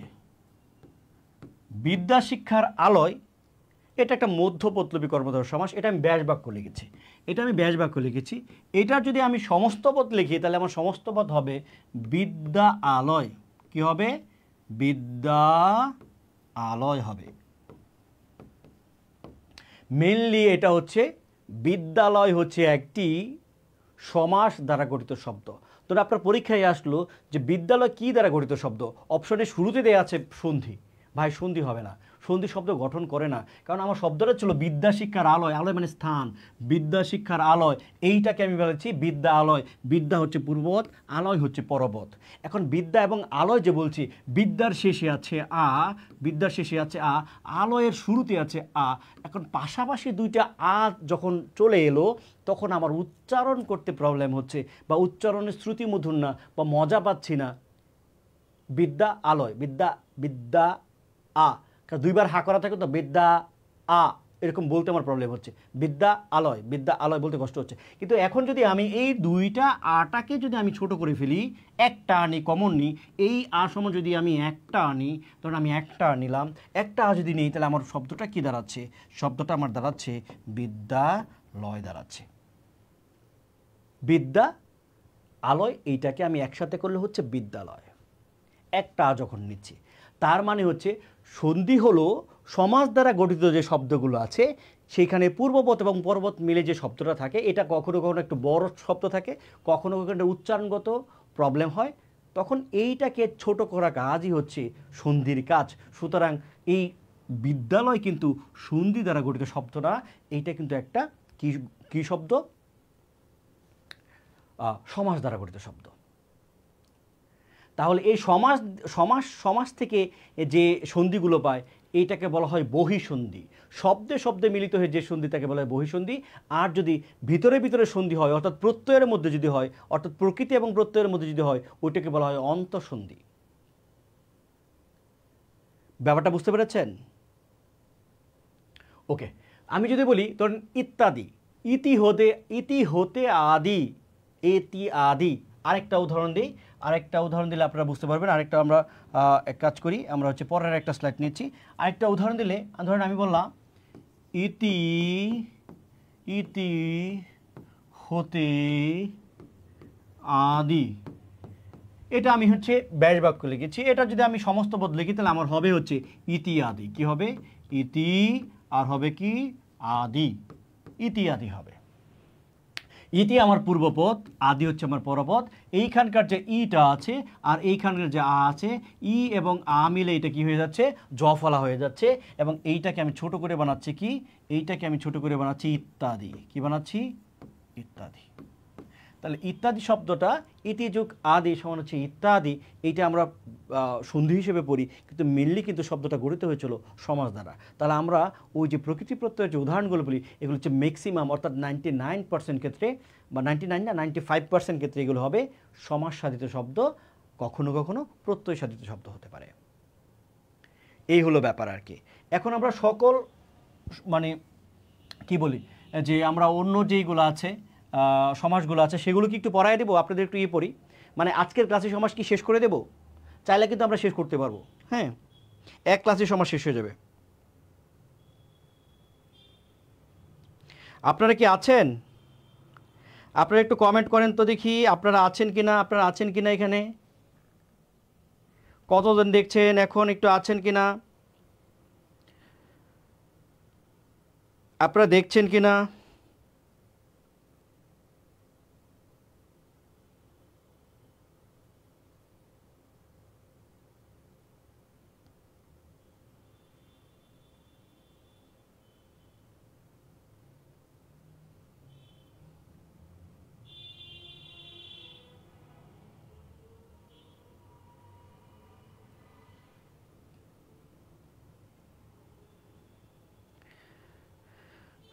এক ক্লাসে কি সব শেষ করে দেবো কিনা? এক ক্লাসে সব শেষ করে দিই। হ্যাঁ, এক ক্লাসে সব শেষ করে দিই। ওকে ওকে, আমাকে এখন দেখছেন হচ্ছে কবি রূপে সোহাগ ভাই, কাজী আসমা দেখছেন, তমা মজুমদার দেখছেন, মন মনিয়া দেখছেন, ইসমিতা জাহান মিশু দেখছেন, এমডি আহমেদ রাজু দেখছেন। সমাস পড়তে 10 দিন লাগছে আমার, এত দিনে কীভাবে শেষ করবেন? একদিনে বেসিকটা শেষ করে দিতে পারবো, কোনো সমস্যা নাই। অন্ততপক্ষে আপনি যদি লজিকটা বুঝেন, আপনি আপনার নিজের মতো করে বুঝতে পারবেন, নিজের মতো করে বুঝতে পারবেন। রোমান হাফিজ অসাধারণ ক্লাস স্যার, শেষ করে দেন। শফিউল আহমেদ বলছেন জি স্যার আজকে শেষ করে দেন। জি স্যার আছি। ইকরাম আহমেদ বলছেন নজরুল এবং রবীন্দ্রনাথের উপন্যাসের নাটক ছোট গল্পটা একটু আলোচনা করেন স্যার, ভাইবা আছে। ফারুক আহমেদ বলেছেন ওনার সম্ভবত হচ্ছে ভাইবা আছে, মানে 18তম শিক্ষক নিবন্ধনের ভাইবা আছে। শিটগুলো পিডিএফ কি দিবেন স্যার? শিটগুলো পিডিএফ হচ্ছে আমাদের যে পেইড বেচ আছে, আমাদের পেইড বেচ কিন্তু আমাদের 19তম আমাদের নিবন্ধনেরই চলছে, 19তম নিবন্ধন প্রিলি। 19তম নিবন্ধন প্রিলি ভর্তি চলছে। আপনি নিবন্ধন প্রিলির জন্য ভর্তি চলছে, সেখানে আপনারা পেজে কমেন্ট করলে, এই পেজে কমেন্ট করতে পারবেন। জব এক্সপেরিমেন্ট নামে একটা পেজ আছে, সেখানে আপনারা কমেন্ট করলে দেখবেন। এবং আমাদের 8 দিন ব্যাপী 8টা ক্লাস একেবারে এক টানা যাবে। আজকে বাংলা ক্লাস হচ্ছে, আগামীকাল ইংরেজি ক্লাস হবে। এইভাবে বাংলা ইংরেজি সাধারণ জ্ঞান গণিত, বাংলা ইংরেজি সাধারণ জ্ঞান গণিত, এইভাবে 8টা ক্লাস আপনারা পাবেন। 8টা ক্লাস দেখার পরে আপনারা কি করতে পারবেন, সিদ্ধান্ত নিতে পারবেন যে আপনারা কি আদৌ ভর্তি হবেন কি হবেন না, আপনারা কিছু শিখতে পারবেন কি পারবেন না। ওকে, আমরা তাহলে শেষ করে দিচ্ছি। আপনারা যদি 100 জন থাকেন, 100 জন এখন আছেন, 100 জন থাকলে ইনাফ, 100 জন থাকলে আমি খুশি, 100 জন থাকলে আমি খুশি। আমি শেষ করে দিচ্ছি। দেখেন, দ্বন্দ্ব সমাস ধরেন আমি এটাকে একটু ভাগ করি, যেটার সাথে যেটা আপনাদের ঝামেলা হবে। মনে করেন আমার এই পাশে আমি লিখলাম দ্বন্দ্ব, কি লিখলাম, ধরেন দ্বন্দ্ব লিখেছি, দ্বন্দ্ব। এখন দ্বন্দ্ব সমাসে আমার ছবি কয়টা? দ্বন্দ্ব সমাসে আমার ছবি হচ্ছে 2টা। দ্বন্দ্ব সমাসের ছবি হচ্ছে 2টা। এই পাশে আমি লিখব কর্মধারয়,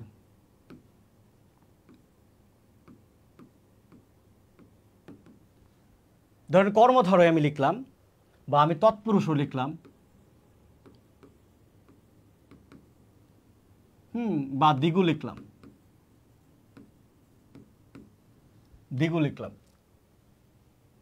এক কাজ করি, একের মধ্যে 6টাকে বোঝাই দিই, তাহলে আমার মনে হয় বেশি ভালো হবে।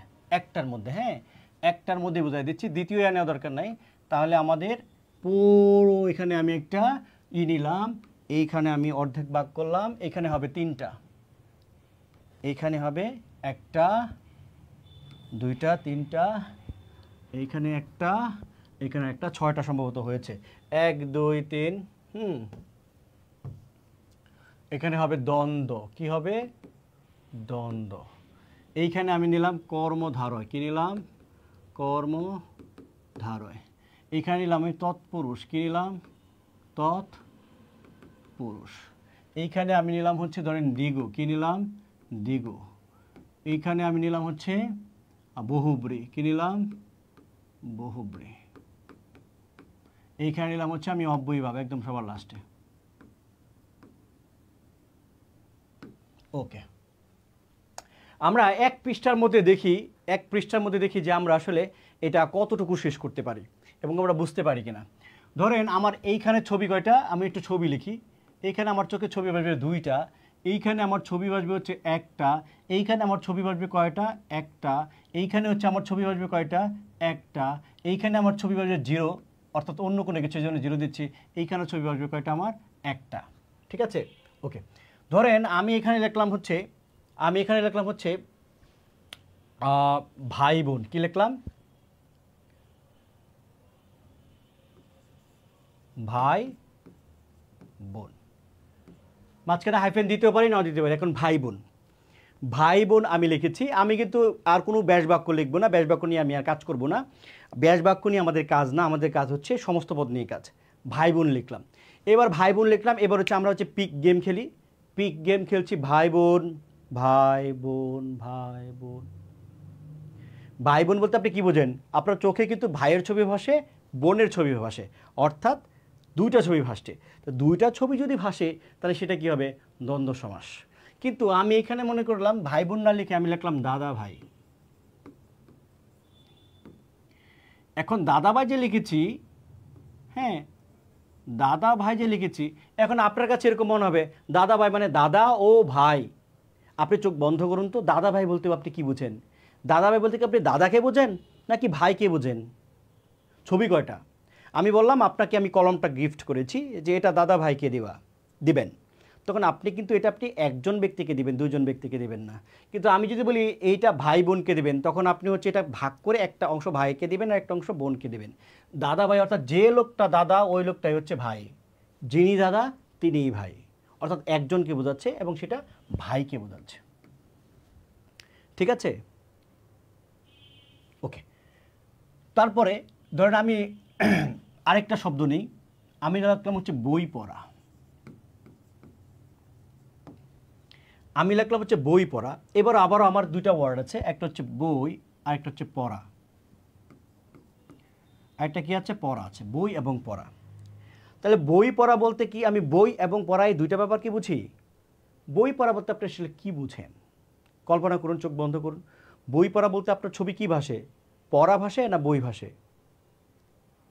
আপনার মেনলি কোনটা ভাসে? বই পড়া বলতে আমি আসলে কী বুঝি? বই পড়া বলতে পড়া মেনলি হচ্ছে পড়ছে। কি পড়ছে? বইকে পড়ছে। এখন দেখেন আপনার কাছে মনে হতে পারে যে এইটা তো পরপদের অর্থ প্রদান হচ্ছে, তাহলে এইটা কেন তৎপুরুষ সমাস হলো না? কারণ তৎপুরুষ বা দ্বিগু সমাস এটাও কিন্তু পরপদের অর্থ প্রদান। দ্বিগু সমাস হওয়ার জন্য একটা সংখ্যা প্রয়োজন সবার আগে। কি দরকার? সংখ্যা দরকার। তাহলে আমার এই বই পড়া কিংবা দাদাভাই শব্দের মধ্যে শুরুতে যেহেতু সংখ্যা নেই, তার মানে আমার এটা দ্বিগু সমাস হচ্ছে না। তার মানে আমার এটা এখানে কি হবে? কর্মধারয় সমাস অথবা তৎপুরুষ সমাস হবে। এখন তৎপুরুষ সমাসের যে শর্ত, তৎপুরুষ সমাস হচ্ছে আমি যখন ব্যাস বাক্য করতে যাব, এখানে একটু ব্যাস বাক্যটা নিতে হবে। ব্যাস বাক্য যখন করতে যাব তখন কিন্তু আমার যে বিভক্তি আছে কে, রে, জন্য, নিমিত্ত, হতে, থেকে, চেয়ে, দ্বারা, দিয়ে, কর্তৃক, এতে, র, এর, এই বিভক্তিগুলো হবে। তাহলে আমি যদি দাদাভাইয়ের যদি আমি বিভক্তি দিয়ে মানে বিশ্লেষণ করার চেষ্টা করি, বিশ্লেষণ করি তো দাদা ভাই বলতে আমি দাদার ভাই, দাদা ভাই বলতে কি দাদার ভাই বুঝি? মিলে না, দাদার ভাই না।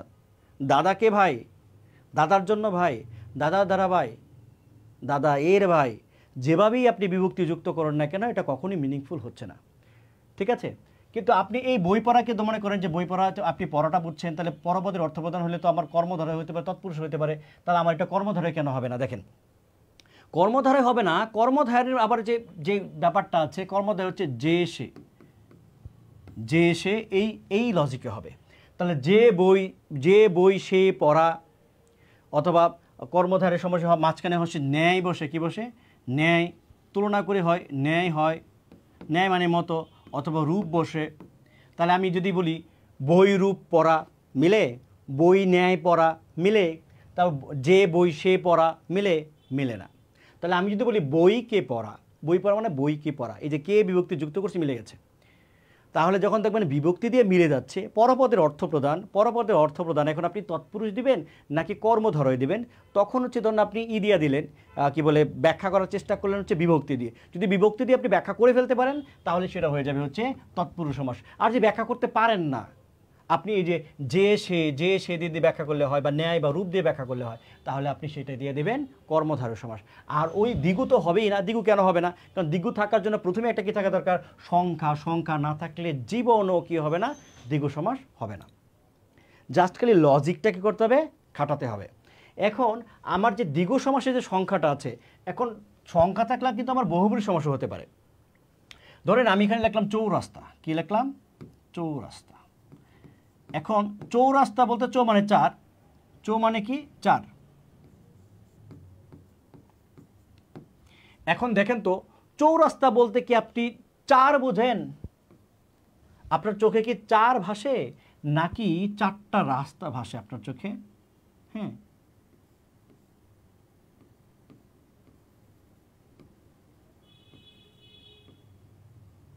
চৌরাস্তা বলতে কি আপনার এই চার রাস্তা ভাসে চোখে নাকি আপনার চার ভাসে? চার কিন্তু ভাসে না। আপনার চৌরাস্তা বলতে আপনার রাস্তাটা চোখের মধ্যে ভাসে, তারপরে না চার। আপনার কিন্তু চার ভাসে না, আগে হচ্ছে রাস্তা। চৌরাস্তা মানে কি? চৌরাস্তা মানে হচ্ছে একটা রাস্তা, তারপরে কয়টা রাস্তা? চারটা রাস্তা। চারটা রাস্তা একসাথে মিলিত হওয়া, সেটাকে আমরা চৌরাস্তা বলছি। এখন আপনি এই চৌরাস্তা কীভাবে দেখে বুঝবেন দ্বিগু সমাস? কারণ সংখ্যা আছে, কি আছে? সংখ্যা আছে। এবং এইটা সবসময় একটা সত্য ঘটনা। কি ঘটনা? এটা সবসময় একটা সত্য ঘটনা হবে। এবং এইখানে হচ্ছে বিচ্ছিন্ন জিনিস একসাথে হবে। বিচ্ছিন্ন বিচ্ছিন্ন জিনিস একসাথে হবে।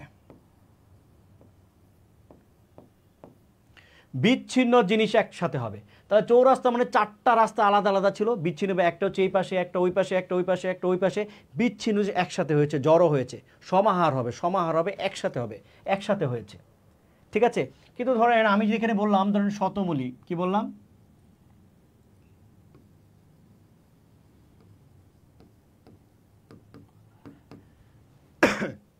এখন শতমূলী বলতে কি আমি শত বুঝি, অর্থাৎ 100, না আমি মূল বুঝি? শতমূলী বলতে আপনি মূল বুঝেন না 100 বুঝেন? চোখে ভাসলে আমার শতমূলী বলতে আমার আসলে 100 ভাসে না, চোখে মূলও ভাসে না, আমার ভাসে হচ্ছে কি, একটা গাছের ছবি ভাসে। কিসের ছবি ভাসে? আমার এরকম একটা গাছের ছবি ভাসে, অন্য আর কোনো কিছু ছবি ভাসে না। তো শতমূলী মানে শতমূল যার। এবং এইটা একটা মিথ্যা ব্যাপার, মনে রাখতে হবে। মনে রাখতে হবে যে বহুব্রী মানে হচ্ছে মিথ্যা, বহুব্রী মানে হচ্ছে মিথ্যা, আর দ্বিগু মানে হচ্ছে সত্য। এখানে সংখ্যা যত, জিনিস ঠিক ততটাই থাকবে। তাহলে আমরা যদি এখানে লিখি সংখ্যা যত, এখানে লেখেন সংখ্যা যত, জিনিস তত। এখানে আমার জায়গা নাই, আমি এইখানের একটা কথা আমি এখানে লিখে দিচ্ছি, সংখ্যা যত জিনিস তত। সংখ্যা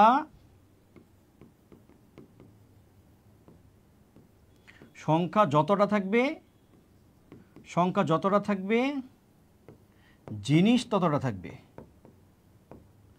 জিনিস ততটা থাকবে। তাহলে আমি যখন বলছি চৌরাস্তা, তাহলে চৌরাস্তা কিন্তু একটা সত্য ঘটনা, চৌরাস্তা সত্য ঘটনা। কারণ চৌরাস্তা বলতে আমি চারটায় রাস্তা বুঝি। রাস্তা যদি 3টা থাকে তাহলে কিন্তু আপনি 3 রাস্তা বলতে পারবেন না। রাস্তা যদি 5টা থাকে তারপরে কিন্তু আপনি তাকে চৌরাস্তা বলতে পারবেন না। চৌরাস্তা মানে সত্যি সত্যি 4টা রাস্তা 4 দিক থেকে আসবে এবং বিচ্ছিন্ন থাকবে, তার মানে একটা সত্য ঘটনা। এবং এবং সংখ্যা যত ঠিক, জিনিস ততটাই। চৌরাস্তা মানে 4টা রাস্তায়, একটা ঘটনা সত্য। কিন্তু আপনি যখন বলছেন শতমূলী, শতমূলী বলতে কিন্তু ভাই শতটা মূল না, শতমূলে একটা গাছ। তাহলে আমার সংখ্যা যতই থাকুক না কেন, সংখ্যা যতই থাকুক না কেন, সংখ্যা যতই থাকুক না কেন, থাকুক থাকুক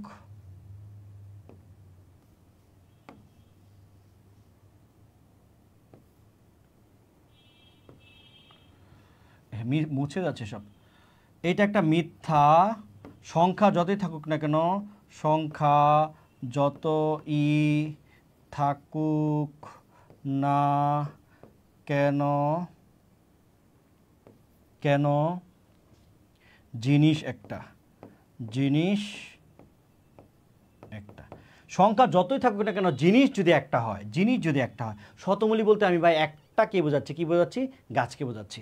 ধরেন আমি বললাম চৌবাচ্চা, চৌবাচ্চা বললাম। চৌবাচ্চা বলতে কি 4টা বাচ্চা? 4টা বাচ্চা, চৌবাচ্চা তো একটা জিনিস, একটা জিনিস, তাই না? তাহলে এটা একটা মিথ্যা একটা ব্যাপার। মানে আমি বলছি শতমূলী, আসলে কিন্তু তার শতটা মূল না।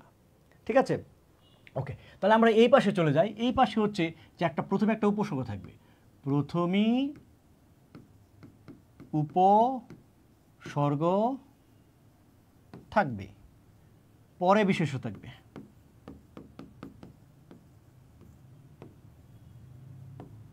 তাহলে দুইটা জিনিস আমরা একেবারে সহজ করে ফেলি। প্রথম কথা হচ্ছে অব্যয়ীভাব, মানে প্রথমে একটা উপসর্গ থাকবে, শেষ। উপসর্গ না থাকলে অব্যয়ীভাব হতে পারে না। ব্যতিক্রম একটা যথা, যথা নামে একটা শব্দ আছে, যথা নামে একটা শব্দ আছে, এইটা এবং উপসর্গ। উপসর্গ যদি থাকে তাহলে সেটা কি হবে? অব্যয়ীভাব। তাহলে প্রথমে একটা উপসর্গ দিয়ে দিই, উপ, প্রতিবাদ। তাহলে প্রতি, উপ, অধি, উপ, এরকম একটা দিয়ে দিই, দিয়ে দিলে সেটা কি হয়ে যাবে? অব্যয়ীভাব হয়ে যাবে। তার মানে একটা কি থাকতে হবে? উপসর্গ থাকতে হবে। তাহলে এটা একটা সহজ জিনিস, উপসর্গ থাকতে হবে, এটা বুঝছি। তাহলে উপসর্গ থাকলে আমরা কি দিব? উপসর্গ থাকলে আমরা অব্যয়ীভাব দিব। ওকে গেল। আর এখানে ছবি দুটো থাকলে আমি কী হবে? ছবি দুটো থাকলে আমার দ্বন্দ্ব। ঠিক আছে? আর প্রথমে একটা সংখ্যা থাকলে আমি তাকে কী দিচ্ছি? দ্বিগু। সংখ্যা না থাকলে দ্বিগু হবে না। সংখ্যা না থাকলে কি হবে না? দ্বিগু হবে না। তবে কখনো কখনো সংখ্যা থাকলে প্যাচ লাগতে পারে বহুব্রীর সাথে, তখন আপনি দেখবেন ঘটনা সত্যি কিনা। যদি ঘটনা সত্যি থাকে অর্থাৎ সংখ্যা যত জিনিস ঠিক ততটাই আছে, এরকম যদি হয় তাহলে আপনি দিবেন দ্বিগু। আর যদি এখানে সংখ্যা আছে কিন্তু ভাই জিনিস একটা এবং ঘটনা একটা মিথ্যা একটা ঘটনা, তখন আপনি সেটাকে দিয়ে দেবেন বহুব্রী দিয়ে দেবেন। যেমন আমি বললাম শতমূলী, কি বললাম? শতমূলী বললাম। শতমূলী মানে শতটা মূল না, শতমূলী মানে শতমূল যার, যে গাছের, যে বৃক্ষের, যে উদ্ভিদের। ঠিক আছে, ওকে। তাহলে এটা একটা মিথ্যা একটা ব্যাপার, এটা একটা মিথ্যা একটা ব্যাপার, এটা সত্য একটা ব্যাপার, এবং সংখ্যা যতই থাকুক না কেন ভাই জিনিস কিন্তু একটা। তাহলে আমার এইটাও হয়ে গেল, দ্বিগু হয়ে গেল। তৎপুরুষ এবং কর্মধারয় নিয়ে ঝামেলা হতে পারে। তো তৎপুরুষ এবং কর্মধারয় হচ্ছে পরপদের অর্থ প্রদান। তাহলে যখনই আমরা বলছি দাদা ভাই, দাদা ভাই বলতে কিন্তু ভাই আমরা কি বলছি, মানে দাদা রে ভাই, দাদা কি ভাই, দাদা দাদা ভাই। আমরা ওই দিয়ে করি, বিভক্তি দিয়ে ব্যাখ্যা করার চেষ্টা করি, বিভক্তি দিয়ে ব্যাখ্যা করা যায় না। যদি বিভক্তি দিয়ে ব্যাখ্যা করা যায় তাহলে সেটা কী হয়ে যাবে? তৎপুরুষ। আর বিভক্তি দিয়ে ব্যাখ্যা করা না গেলে সেটা কি হবে? সেটা হয়ে যাবে কর্মধারয় সমাস। এই হলো ব্যাপার। আরও কিছু ছোট ছোট ব্যাপার আছে। আপনারা এখন বলেন যে এই জায়গায় কোন অংশটা আপনি বোঝেন নাই, তাহলে আমি পরবর্তী আপনাদের প্রশ্নের আলোকে আমি ব্যাখ্যা করার চেষ্টা করব।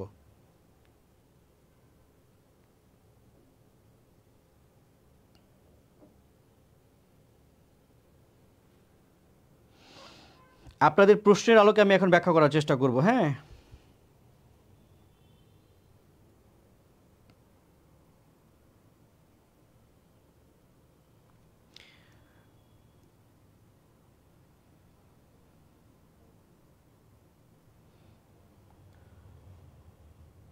আচ্ছা, বই পড়া এটা কি ব্যাখ্যা করতাম?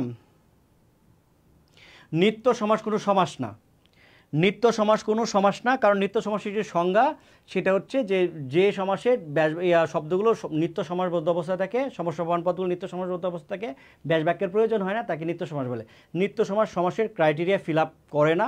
প্রাদি সমাস হচ্ছে আমার ওই অব্যয়ীভাব সমাসের একটা বাচ্চা। প্রাদি সমাস অব্যয়ীভাবের বাচ্চা। ঠিক আছে, ওই যে ওখানে লিখছি না যে প্রথমে একটা উপসর্গ থাকবে, তারপরে একটা বিশেষ্য থাকবে। তো প্রাদি সমাসে যেটা হয় যে উপসর্গ ঠিকই থাকবে আর এইখানে বিশেষ্য ঠিকই থাকবে, কিন্তু এই বিশেষ্যটা হবে একটা কৃদন্তবোধ। কি থাকবে? একটা কৃদন্তবোধ। অর্থাৎ প্রত্যয় কৃৎপ্রত্যয় নিষ্পন্ন শব্দকে কৃদন্তবোধ বলছি। কৃদন্তবোধ হয় বিশেষ্য হয় অথবা বিশেষণ হয়। তাহলে আমার এইখানে যদি উপসর্গ থাকে, তারপর যদি আমার একটা নর্মাল একটা বিশেষ্য থাকে, তাহলে সেইটা হবে অব্যয়ীভাব। আর যদি আমার প্রথমে একটা উপসর্গ থাকে এবং পরে যদি আমার একটা কৃদন্তপদ থাকে এবং সেটাও বিশেষ্য, তাহলে সেটা হয়ে যাবে প্রাদি সমাস। আপনারা চাইলে আমি এটা পার্থক্য করে বুঝাই দিতে পারি।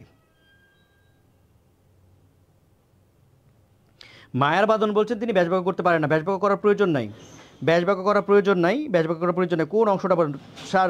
নিত্য সমাস একটু বলেন। নিত্য সমাস প্রচলিত ব্যাকরণ অনুযায়ী আছে, কিন্তু আসলে প্রমিত ব্যাকরণ অনুযায়ী নিত্য সমাস বলতে কোনো সমাস নেই। কারণ সেই সমাসের যে ক্রাইটেরিয়া আছে সেগুলো সে কী করে না? ফিল আপ করে না।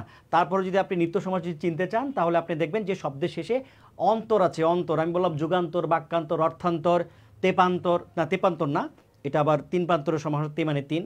তো এরকম অন্তর যদি শব্দের শেষে থাকে তাহলে সেটা নিত্য সমাস হয়। মাত্র যদি থাকে, আমি বললাম দর্শন মাত্র, আমি বললাম দেখা মাত্র, আমি বললাম শোনা মাত্র, আমি বললাম বলা মাত্র, আমি বললাম বিয়ে মাত্র, আমি বললাম প্রেম মাত্র, এরকম মাত্র থাকলে সেটা কি হয়ে যাবে?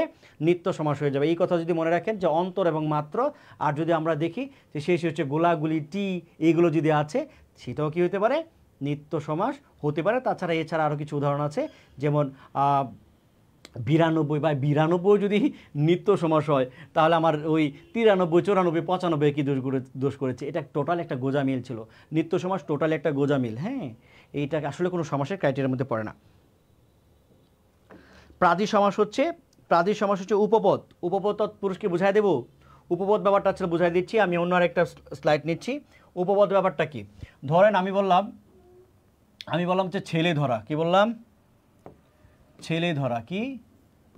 ছেলে ধরা। এখন ছেলে ধরা, আমার পূর্বপদ হচ্ছে ছেলে, পরপদ হচ্ছে ধরা। এখন ছেলে ধরা বলতে আপনি কি ছেলেকে বোঝেন না ধরাকে বোঝেন? নিশ্চয় ছেলে বোঝেন না। আমি বললাম ছেলে ধরা আসছে, ছেলে ধরা আসছে, ছেলে ধরা আসছে, তার মানে কি ছেলে আসছে? না, ধরা আসছে, অর্থাৎ যে ছেলে ধরে, তাই না? ওকে, তাহলে আমার এই যে ছেলেটা হচ্ছে আমার একটা বিশেষ্য। ছেলেটা হচ্ছে একটা বিশেষ্য। এই যে ধরা হচ্ছে আমার একটা কৃদন্তপদ।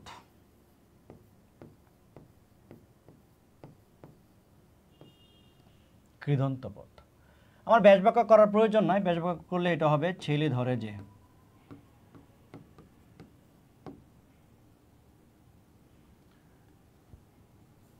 আচ্ছা, ছেলে ধরে যে। এখন কৃদন্ত পদ কি এটা নিয়ে আপনারা হয়তো এখন বুঝতে পারছেন না। দেখেন আমার যে প্রত্যয় হচ্ছে দুই প্রকার, একটা হচ্ছে তদ্ধিত প্রত্যয় আর একটা হচ্ছে কৃত প্রত্যয়। কৃত প্রত্যয়ের ব্যাপারটা কি? ধরেন আমি বললাম হচ্ছে কর, কর যোগ আহ সমান হচ্ছে করা। আমি বললাম হচ্ছে ধর যোগ আ, ধর যোগ আ সমান হচ্ছে কি ধরা। কৃৎপ্রত্যয় নিষ্পন্ন যত শব্দ আছে, কৃৎপ্রত্যয় নিষ্পন্ন যত শব্দ আছে অর্থাৎ প্রত্যয়ের যত উদাহরণ আছে সেগুলো হয় কৃদন্ত পদ অথবা তদ্ধিতান্ত পদ। যদি কৃৎপ্রত্যয়ের উদাহরণ হয়, তবে তাকে বলা হচ্ছে কৃদন্ত পদ। আর যদি তদ্ধিত প্রত্যয়ের উদাহরণ হয় তাকে বলা হচ্ছে তদ্ধিতান্ত পদ। কৃত মানে কাজ, তদ্ধিত মানে হচ্ছে নাম।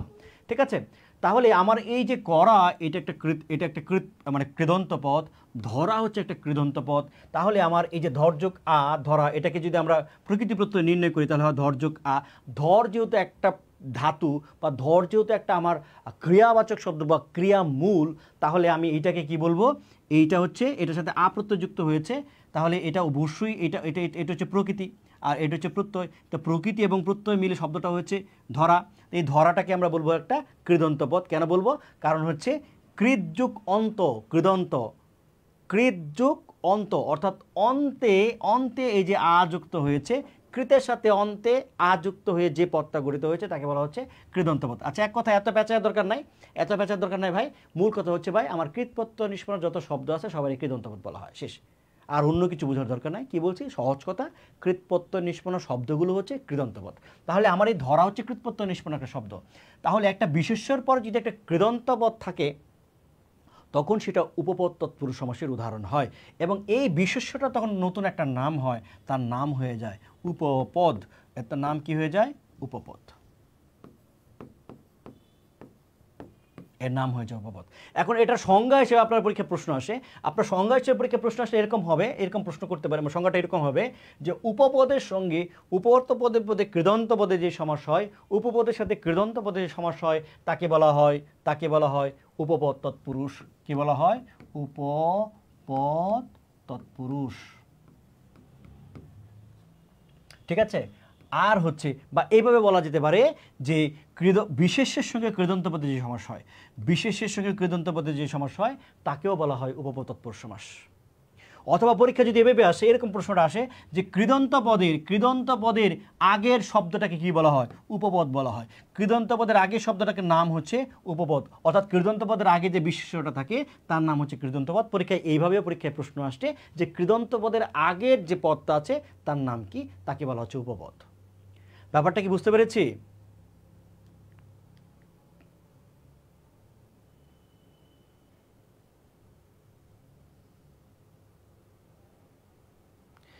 সিংহাসন অবৈ সমাসসাধিত শব্দ, কারণ এর ব্যাস বাক্যটা ছিল সিংহ চিহ্নিত আসন। এখান থেকে কি হয়েছিল? সিংহ আসন। তা সিংহ অ, আসনের আ, এই দুটা অ এবং আ দুটাকে সন্ধি করলে কি হয়? আ হয়, এবং দুইটা মিলে কি হয়েছে? সিংহাসন হয়ে গেছে। ঠিক আছে, ব্যাপারটা কি বুঝছেন? সিংহাসনেরটা সিংহ চিহ্নিত আসন, এটা ব্যাস বাক্য ছিল। এটা সমস্ত পদ কি হয়েছিল জানেন? এটা সমস্ত পদ হয়েছিল সিংহ আসন হয়েছে। তো সিংহ, এটার মধ্যে অ আছে, আসনে কি আছে? আ আছে। তাহলে অ এবং আ এই দুইটা যদি সন্ধি হয় তাহলে কি হয়ে যায়? আ হয়ে যায়। তাহলে এটাকে যেহেতু ছোট করার জায়গা আছে তাহলে এটাকে ছোট করে ফেলি। তাহলে আমি ছোট করে, এটা হয়ে গেল কি? সিংহাসন। ব্যাপারটা বুঝছেন? শব্দটা তৈরি হয়েছে সমাস দ্বারা, তারপরে হচ্ছে এটা সন্ধি করেছি। এটা ছিল সিংহ চিহ্নিত আসন, সিংহ যোগ আসন। ঠিক আছে, তো সিংহাসন অবশ্যই সমাস গঠিত শব্দ। সমাস মানে শব্দ গঠনের প্রক্রিয়া যদি আসে, যে শব্দটা কি দ্বারা গঠিত হয়েছে, আপনার সবার আগে মাথার মধ্যে ক্রিং ক্রিং করে বাজবে যেটা সমাস অথবা প্রত্যয় নিষ্পন্ন। এই দুটো অপশনের মধ্যে আপনি খুঁজবেন। যদি শব্দটাকে আপনি ব্যাখ্যা করতে পারছেন মনে করবেন, তখন দিবেন সমাস। আর যদি ব্যাখ্যা করতে না পারেন, যে আসলে তো সমাস দ্বারা আমি ব্যাখ্যা করতে পারছি না, বিশ্লেষণ করতে পারছি না, তখন আপনি উত্তর দিয়ে দেবেন হচ্ছে প্রত্যয়। এটা একটা শর্টকাট টেকনিক শিখিয়ে দিলাম, চোরামি বুদ্ধি শিখিয়ে দিলাম। প্রথমেই সমাসবাদ, প্রথমেই যে সন্ধিবাদ, অপশন সন্ধি থাকবে, সন্ধিবাদ অথবা বিভক্তি বা অন্য কিছু থাকতে পারে, ওইগুলোও বাদ। তাহলে অপশন আমার দুইটা নিয়ে খেলামেলা। নাম্বার 1 হচ্ছে আমার প্রত্যয় নিয়ে খেলামেলা, তারপরে হচ্ছে খেলামেলা হচ্ছে আমার সমাস নিয়ে। তো শব্দটাকে আপনি বিশ্লেষণ করার চেষ্টা করবেন। যদি আপনি বিশ্লেষণ করতে পারবেন, মানে ব্যাসবাক্য করতে পারেন, মনে করেন চেষ্টা করেছেন, পূর্ববর্ত পরবর্তী আছে, পরবর্তী অর্থ প্রদান হচ্ছে বা পূর্ববর্তী অর্থ প্রদান হচ্ছে, কিংবা দুইটাকেই বোঝানো হচ্ছে, হ্যাঁ এটা একটা সমস্ত হইতে পারে কিনা এরকম চিন্তা করবেন। যদি হয় তাহলে সমাস দিবেন। আর যদি দেখেন এরকম আপনি করতে পারছেন না, তাহলে মনে করবেন যে এটা প্রত্যয় নিষ্পন্ন শব্দ হয়েছে। ঠিক আছে, এই দুইটার মধ্যে সবসময় থাকবে। উপমিত উপমান নিয়ে আমার একটা ক্লাস আছে, অনলাইনে একটা ক্লাস আছে, আপনারা বাংলাবিদ পেজে গেলে খুঁজে পাবেন। আমার বাংলাবিদ পেজে অনেকগুলো ক্লাস আছে, আপনারা সেখানে গেলে খুঁজে পাবেন। উপমিত উপমান নিয়ে চাইলে আমরা আরেকটা ক্লাস নিতে পারি। উপমিত উপমান একেবারেই সহজ। ব্যাকরণ কখনই কঠিন কিছু না। আপনি যে বেসিকটা বুঝেন, সমাসের বেসিকটা বুঝেন, অনেক বেসিক জায়গা আছে সমাসের, অনেক বেসিক জায়গা আছে, ধ্বনি, বর্ণ, অক্ষর, ইসি, অনেক অনেক বেসিক জায়গা আছে। আপনি যত বেশি বেসিক জানবেন, যত বেশি আপনার বেসিক স্ট্রং হবে, তত আপনার কাছে এই বাংলাটাকে, এই ব্যাকরণটাকে আপনার কাছে খুবই একটা সহজ একটা ব্যাপার মনে হবে। মেহেরনিগার উপমিত উপমান জানতে চেয়েছিলেন, আপনারা বাংলাবিদ পেজ স্ক্রল করলে আপনি সেখানে উপমিত উপমান নিয়ে, রূপক নিয়ে ক্লাস আছে।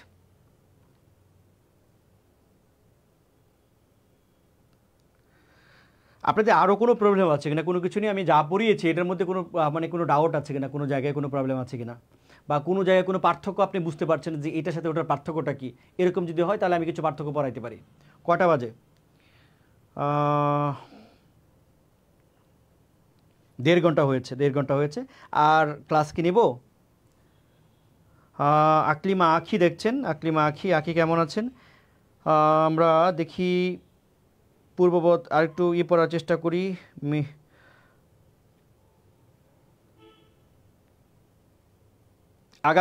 আগামীকাল ইংলিশের একটা চমৎকার ক্লাস হবে, আপনারা সবাই উপস্থিত থাকবেন। আগামী 8 দিন ব্যাপী আমাদের এই বাংলাবিদ পেজ থেকে 8 দিন ব্যাপী 8টা ক্লাস হবে 19তম নিবন্ধন প্রিলিকে টার্গেট করে। যদিও 19তম নিবন্ধন প্রিলিকে টার্গেট করা হয়েছে, সেটি যে কোনো চাকরির জন্য প্রযোজ্য হবে। সেটি আপনার নিবন্ধন প্রিলিত হবেই, সাথে হচ্ছে আপনার ব্যাংক, তারপর হচ্ছে বিসিএস, তারপর হচ্ছে আপনার এসআইয়ের নিয়োগ, সেটা, তারপর হচ্ছে প্রাইমারি, তারপর হচ্ছে এরকম বিজিএস, যা পরীক্ষা, যত প্রতিযোগিতামূলক পরীক্ষা আছে, বিশ্ববিদ্যালয় ভর্তি পরীক্ষা, সমস্ত পরীক্ষাগুলোতে জন্য প্রযোজ্য হবে। ঠিক আছে,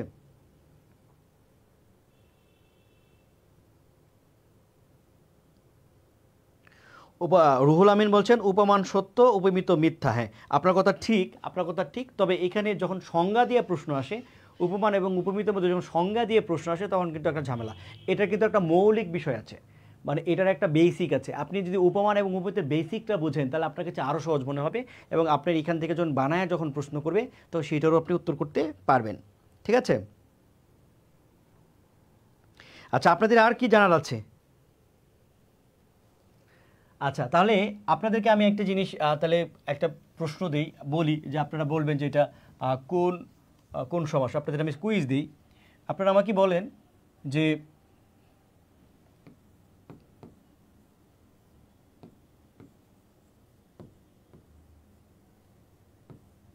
চন্দ্রমুখী এটা কোন সমাস? চন্দ্রমুখী এটা কোন সমাস? তারপরে দুধ ভাত এইটা কোন সমাস? এই দুইটা একটু আমাকে উত্তর করেন। হ্যাঁ, 1 নাম্বার চন্দ্রমুখী, এটা হলো একটা 1, দুধ ভাত এটা হচ্ছে 2। আপনারা উত্তর করেন যে চন্দ্রমুখী কোন সমাস, আর হচ্ছে দুধ ভাত কোন সমাস?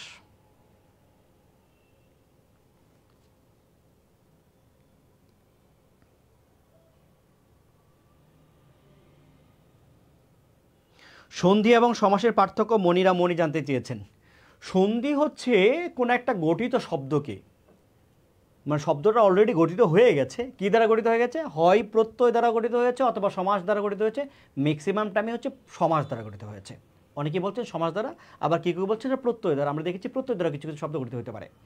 তো এখন কোনো একটা গঠিত শব্দকে বর্ণে বর্ণে মিলিত হয়ে যখন ছোট হয় উচ্চারণের সুবিধার জন্য, সেইটা হচ্ছে সন্ধি।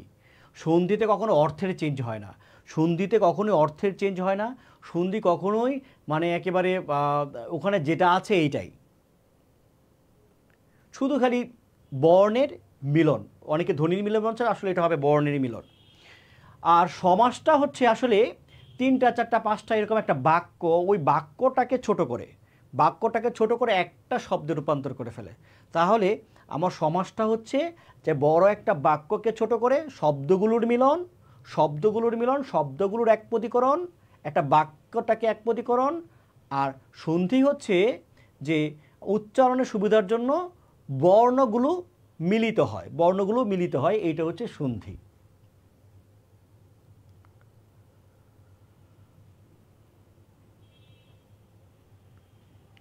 রূপকথা বলেছেন এই চন্দ্রমুখী, এটা হচ্ছে তিনি এটা বলেছেন যে এটা হচ্ছে উপমিত কর্মধারয় সমাস। এটা কি? উপমিত কর্মধারয় সমাস। সমাসে এত এত বেসিক জায়গায় আছে, এত সূক্ষ্ম ব্যাপার আছে, আমি চাইলে এখন কিন্তু আরও অনেক সূক্ষ্ম ব্যাপার আপনাদের ধরাইতে পারবো। সমাসের বেসিক ব্যাপারটা আপনাদের আমি বুঝাইছি, কিন্তু এর ভেতরে কিন্তু আরও অনেক পার্থক্য রয়েছে, আরও অনেক পার্থক্য রয়েছে। নর্মালি আমরা কি জানি যে শব্দের শুরুতে যদি একটা সংখ্যা থাকে তাহলে সেটা একটা কী সমাস হতে পারে, সেইটা একটা হচ্ছে মানে কি বলে, একটা দ্বিগু সমাস হতে পারে অথবা বহুব্রী সমাস হতে পারে।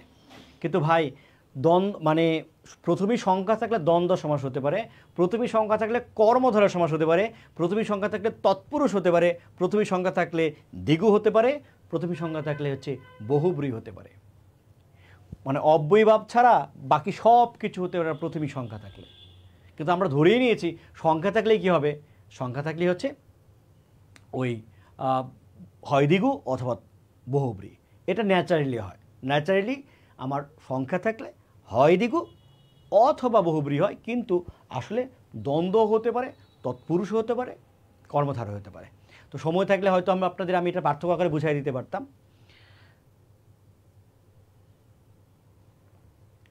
এক বলছেন উপমিত, মরিয়ম ময়না। দেখেন আপনারা এখন পর্যন্ত কেউ উত্তর দিতে পারেন নাই, এখন পর্যন্ত এই কারোরই উত্তর সঠিক হয় নাই। এখন পর্যন্ত আমি যে কয়টা দেখেছি, যে কয়টা কমেন্ট আপনি দেখেছি, এই কয়টাতে একটা তো আমি সঠিক উত্তর পাইনি। তাহলে এই এই এই প্রবলেমটা সলভ করে আমি আসলে আপনাদের ক্লাসটা শেষ করব, ঠিক আছে? আপনাদের এখন পর্যন্ত কেউ উত্তর দেয়নি। অনুরিমা বলেছেন হচ্ছে বহুব্রী এবং দ্বন্দ্ব সমাস। অনুরিমার একটা অংশ হয়েছে আর একটা অংশ হয় নাই। শাপলা খাতুন বলেছেন উপবিত এবং মধ্য পদলোপী কর্ম, তা ওনার একটা অংশ হয়েছে আর একটা অংশ হয় নাই। ত্রিনা দেখছেন, নুসরাত রিপা দেখছেন। ওকে, ঠিক আছে, আমরা এই দুইটার পার্থক্যটা বোঝাই। এটা থাকুক, আমরা হচ্ছে পরবর্তীতে আরেকটা স্লাইড নেই। দেখেন খুব ভালোভাবে চিন্তা করতে হবে, হ্যাঁ, খুব ভালোভাবে চিন্তা করেন, হ্যাঁ, খুব ভালোভাবে চিন্তা করেন। আমার এই জায়গায় হচ্ছে দ্বন্দ্ব সমাস নিলাম, কি নিলাম আমি? এই জায়গায় নিলাম দ্বন্দ্ব, এই জায়গায় নিলাম হচ্ছে কর্মধারয়, কি নিলাম? কর্মধারয় নিলাম। মনে রাখতে হবে, আমি যখন বললাম দুধে ভাতে, কি বললাম? দুধে ভাতে। এর মানে কি ভাই, আপনার এমন অবস্থা হয়েছে যে এইখানে দুধেরও কোনো সমস্যা নাই, ভাতেরও কোনো সমস্যা নাই, দুইটা জিনিস বোঝানো হচ্ছে। এটা হচ্ছে অলোক দ্বন্দ্ব। কী দ্বন্দ্ব? এটা হচ্ছে অলোক দ্বন্দ্ব। মানে আমার দুইটা ছবি ভাসছে। আপনি যখন আমার সন্তান যেন থাকে দুধে ভাতে, তার মানে হচ্ছে কোনো একটা গৃহস্থের প্রচুর দুধ উৎপন্ন হচ্ছে এবং ভাতেরও কোনো অসুবিধা নেই, কারণ অনেক বেশি সেখানে ধান উৎপন্ন হয়েছে, ধান মাড়াই করা হচ্ছে, চাল উৎপন্ন করা হচ্ছে, এরকম একটা অবস্থা বোঝাচ্ছে। অর্থাৎ দুধ কিংবা ভাত কোনোটারই অভাব নেই, দুইটা জিনিস বোঝানো হচ্ছে। কিন্তু আমি যখন বলছি, বলেন দুধ ভাত যখন বলছি, খোকন খোকন ডাক পারে, খোকন মুদের কার বাড়ি, আইরে খোকন ঘরে আয়, দুধ মাখা ভাত কাকে খায়। যখন আমি বললাম দুধ ভাত, এর মানে হলো আপনি কোনো একটা বাচ্চাকে বা কাউকে আপনি কি খাওয়াচ্ছেন? তাকে আপনি ভাত খাওয়াচ্ছেন। কি খাওয়াচ্ছেন? ভাত খাওয়াচ্ছেন। যখন আপনি ভাত খাওয়াচ্ছেন, তার এক কোনায় আপনি একটা কী দিয়েছেন? দুধ দিয়েছেন। তার মানে হচ্ছে দুধ ভাত বলতে আপনি আসলে কি বুঝেন? দুধ ভাত বলতে আপনি আসলে ভাত বোঝেন। সেই ভাতটা কি দ্বারা মাখানো আছে? দুধ দ্বারা মাখানো আছে। দুধ ভাত মানে হচ্ছে এক পাশে দুধ, আরেক পাশে ভাত, এই রকম না। দুধ ভাত একটাই ছবি, একসাথেই আছে। তার মানে আমার এইটা কি হবে, এইটা হবে মধ্যপদ লিপি কর্মধারয় সমাস এবং ব্যাস বাক্যটা হবে দুধ মাখানো ভাত, দুধ মাখানো ভাত, এইটা হবে। ধরেন আমি বললাম হচ্ছে ঘি ভাত, কি বললাম ঘি ভাত, কি বললাম ঘি, আচ্ছা ঘি ভাত না, আমি বললাম ঘিয়ে ভাতে, কি বললাম ঘিয়ে, ঘিয়ে আবার বললাম হচ্ছে কি ভাতে। ঘিয়ে ভাতে বলতে আমি আসলে কি বুঝি, কোনো একটা গৃহস্থের ঘরে প্রচুর ঘি জাল হচ্ছে ওঠানে, প্রচুর ঘির সংস্থান হচ্ছে, ঘিগুলো সংগ্রহ করছে এবং ভাতের জন্য প্রচুর ভাতের যে ব্যবস্থা অর্থাৎ ধান চাল এগুলো তৈরি করা হচ্ছে। অর্থাৎ আমার ঘিয়ের প্রচুর ঘি আছে এবং প্রচুর ভাত আছে, দুইটা ব্যাপারকে আমি এখানে বোঝাচ্ছি। কিন্তু আমি যখন বললাম ঘি ভাত, যখন আমি বললাম ঘি ভাত, তার মানে হলো কেউ একজন ভাত খাচ্ছে, কেউ একজন ভাত খাচ্ছে, গরম ভাত খাচ্ছে, সেই গরম ভাতের পাতের মধ্যে এই যে ভাত, গরম ভাতের পাতের মধ্যে 1 চামচ বা 2 চামচ কি দিয়ে দিয়েছে, ঘি দিয়ে দিয়েছে। তার মানে আমার কি ঘি ভাত মানে হচ্ছে ঘি মাখানো ভাত, কি ঘি মাখানো, ঘি মাখানো ভাত, মাখা ঘি মাখানো, আরে লিখতে পারছি না, ঘি মাখানো ভাত। আমি দ্রুত লিখছি তো এই জন্য হাতের লেখা একটু কি হচ্ছে, খারাপ হচ্ছে। তো এই যে আমি যেগুলো পড়াচ্ছি এই পার্থক্য, আপনি যদি এই বাংলাবিদ ব্যাকরণ বইটা যদি আপনি নেন হাতে, তাহলে এই বাংলাবিদ ব্যাকরণ বইটা দেখেন, মানে এরকম পেজ দেওয়া হয়েছে, এটার মধ্যে আপনি 10 তলা ছাদ থেকে ফেলে দেবেন, 10 তলা ছাদ থেকে ফেলে দেবেন, তারপরে কিছু হবে না। তো এই বাংলাবিদ বইয়ে এই যে শুধু না কি বলে, শুধু সমাস না, যে কোনো টপিকের যেখানে আপনার হয় সমস্যা হয়, সেই জায়গাগুলো কিন্তু সেই এরকম পার্থক্য আকারে সুন্দর করে দেয়া আছে এবং এইখানে এই বিষয়গুলো কিন্তু পার্থক্য আকারে দেয়া আছে। ঘি মাখানো ভাত, আমি ঘি ভাত বলতে আসলে আমি ভাতটাকে বুঝি এবং সেই ভাতটা কী দ্বারা মাখানো, সেই ভাতটা হচ্ছে ঘি দ্বারা মাখানো, কী দ্বারা মাখানো, ঘি দ্বারা মাখানো, অর্থাৎ ঘি মাখানো ভাত, ঘি মাখানো ভাত। আর যদি আমি বলি ঘি ভাজা যদি বলি, তাহলে কি ঘি দ্বারা ভাজা, তখন সেটা হবে তৃতীয়া তৎপুরুষ সমাস হয়ে যাবে, ওটা অপশনে দেওয়া আছে। ঠিক আছে, তাহলে আমরা আরেকটা এই বইটার মধ্যে সব কিছু দেওয়া আছে, সকল টপিক।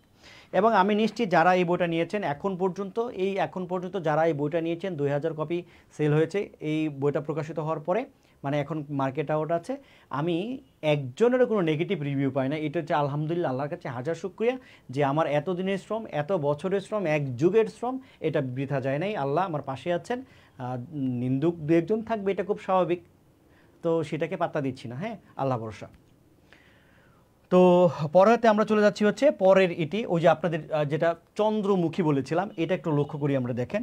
হ্যাঁ, চন্দ্রমুখী ব্যাপারটা কি, চন্দ্রমুখী ব্যাপারটা দেখেন, এখানে আমি লিখলাম হচ্ছে উপমিত, কি লিখলাম, উপমিত কর্মধারয়, উপমিত কর্মধারয়। এইখানে আমি লিখলাম মধ্য পদ লোপী বহুব্রীহি। দেখেন, আমি যখন বললাম চন্দ্রমুখ মানে হচ্ছে মুখ চন্দ্রের ন্যায়, এটি একটা লিখি, মুখ চন্দ্রের ন্যায়। হ্যাঁ, চন্দ্রমুখ মানে হচ্ছে মুখ চন্দ্রের ন্যায়। কিন্তু যখন আমি বলছি ভাই চন্দ্রমুখী, যখন আপনি লিখলেন চন্দ্রমুখী, তখন কিন্তু এটা আসলে ওই চন্দ্রের সাথে মুখীর কোনো তুলনা করা হচ্ছে না। আপনি কি মুখী বুঝতে পারছেন নাকি চন্দ্র বুঝতে পারছেন?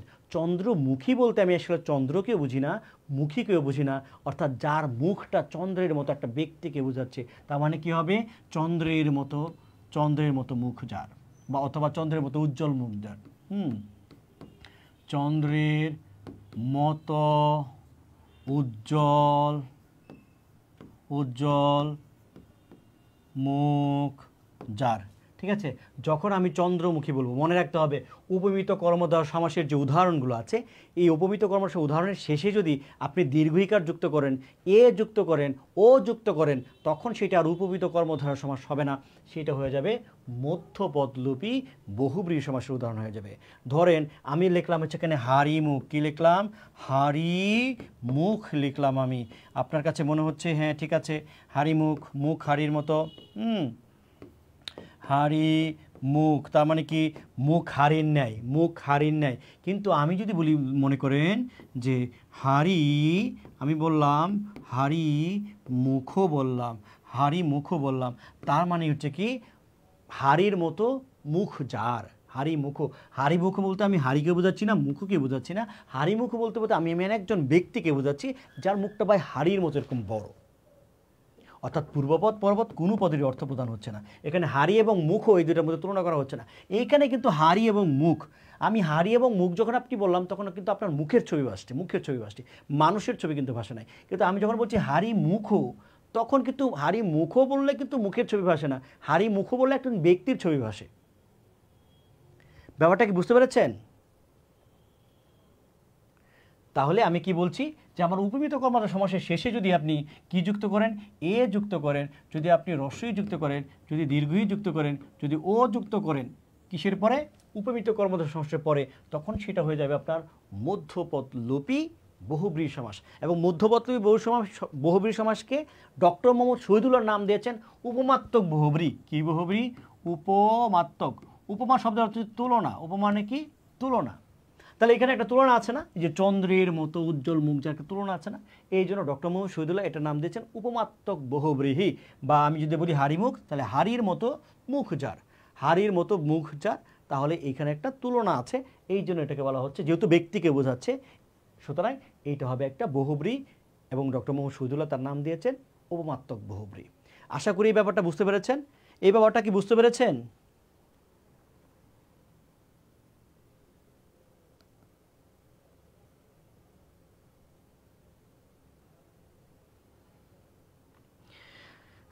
আমির হামজা বলছেন যে নং নং তৎপুরুষ নং বহুব্রীহি এবং অব্যয়ভাব সমাসকে কেন উপসর্গ সাধিত শব্দ বলা যাবে না স্যার? আচ্ছা, দেখেন আমি আগেই কিন্তু ক্লিয়ার করেছি যে অব্যয়ভাব সমাস কিন্তু আসলে বা সমাসের কোনো উদাহরণ না। অব্যয়ভাব সমাস সমাসের কোনো উদাহরণ না, এইগুলো হচ্ছে উপসর্গজাত শব্দ। কি জাত শব্দ? উপসর্গজাত শব্দ। অব্যয়ভাব সমাস বলে কোনো সমাস নেই। আর হচ্ছে নং তৎপুরুষ এবং নং বহুব্রীহি, দেখেন নং তৎপুরুষ এবং নং বহুব্রীহিকে আপনি ব্যাখ্যা করতে পারবেন। কি করতে পারবেন? ব্যাখ্যা করতে পারবেন, এবং ব্যাখ্যা থেকে কিন্তু আপনার ওই সব ইয়াগুলো নেওয়া হয়েছে, মানে পূর্বপদ এবং পরপদ ব্যাখ্যা থেকে কিন্তু নেওয়া যায়। এবং এই দুটার পার্থক্য যদি বলেন যে কিভাবে আমি চিনি না, সেটাকে নির্ণয় করে দেওয়া যাবে, কোনো অসুবিধা নেই।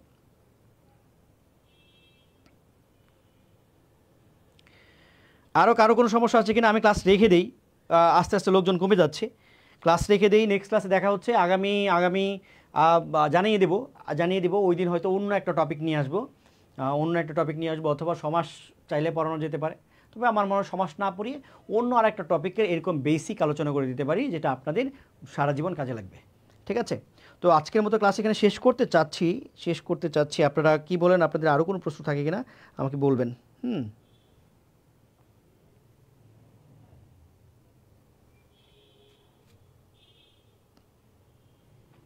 বাংলাবিদ বইটা কি নেত্রকোনা পাওয়া যাবে? এটা তখন মার্কেট আউট, স্টক আউট হয়ে গেছে, শেষ হয়ে গেছে বইগুলা। এটা আসবে, এই মাসের মধ্যে আসবে, সব জায়গায়, বাংলাদেশে সব জায়গায় পাওয়া যাবে ইনশাআল্লাহ। আরও কিছু জানার আছে কিনা? আরও কিছু জানা না থাকে আমি ক্লাস শেষ করে দেব। আচ্ছা, উপমান এবং উপমিতের মধ্যে পার্থক্য একজন একটু বলতেছেন, উপমান উপমিতের পার্থক্য। উপমান উপমিত পার্থক্য হলে আরও 20 মিনিট লাগবে এখন। হ্যাঁ, মরিয়ম ময়না উপমান উপমিত রূপক নিয়ে একটা ক্লাস আছে এই আমার বাংলাবিদ পেজে আছে, আপনি সেটা স্ক্রল করলে সেটা পাবেন। হ্যাঁ,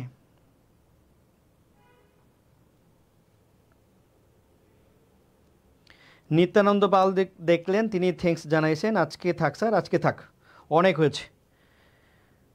অনেক হয়েছে। ভালো থাকবেন, সুস্থ থাকবেন। সবাইকে সবাইকে অসংখ্য ধন্যবাদ এবং ভালোবাসা জানিয়ে আজকের মতো ক্লাস শেষ করছি। যারা শেষ পর্যন্ত ছিলেন তাদের প্রতি কৃতজ্ঞতা জানাচ্ছি এবং আপনার এই ক্লাসটি আপনার টাইমলাইনে রেখে দিলে আপনি পরবর্তীতে খুঁজে পেতে আপনার সুবিধা হবে। কারণ নর্মালি হচ্ছে পেজের ক্লাসগুলো খুঁজে পাওয়া যায় না, এটা একটা অসুবিধা। পেজের যে ইগুলো ক্লাস কি বলে লাইভ ক্লাসগুলো পরবর্তীতে স্ক্রল করলে বেশিরভাগ ক্ষেত্রেই খুঁজে পাওয়া যায় না। ঠিক আছে, ওকে। আর ওই ময়না আপনি যদি এটা খুঁজে না পান, যেহেতু পেজের লাইভগুলো খুঁজে পাওয়া যায় না, যদি খুঁজে না পান ওই যে উপমিত উপমানের ক্লাসটা যদি খুঁজে না পান, পেজে নক করলে পেজে যারা মডারেটর আছে তারা আপনাকে প্রোভাইড করবে, সমস্যা নয়, তারা খুঁজে খুঁজে প্রোভাইড করবে। তো ভালো থাকবেন, সুস্থ থাকবেন। আজকের মতো এখানেই শেষ করছি রূপকথা। আলী আশরাফ মজুমদার শেষ পর্যন্ত আছেন। মরিয়ম বলছেন অসাধারণ। হিমু হিরণমি মাত্র জয়েন করেছেন। হিমু হিরণমি নিশ্চয়ই ভালো আছো। তো আজকের মতো এখানে ক্লাস শেষ করছি। সবাইকে অসংখ্য ধন্যবাদ এবং ভালোবাসা। আল্লাহ হাফিজ, বাই বাই, টাটা।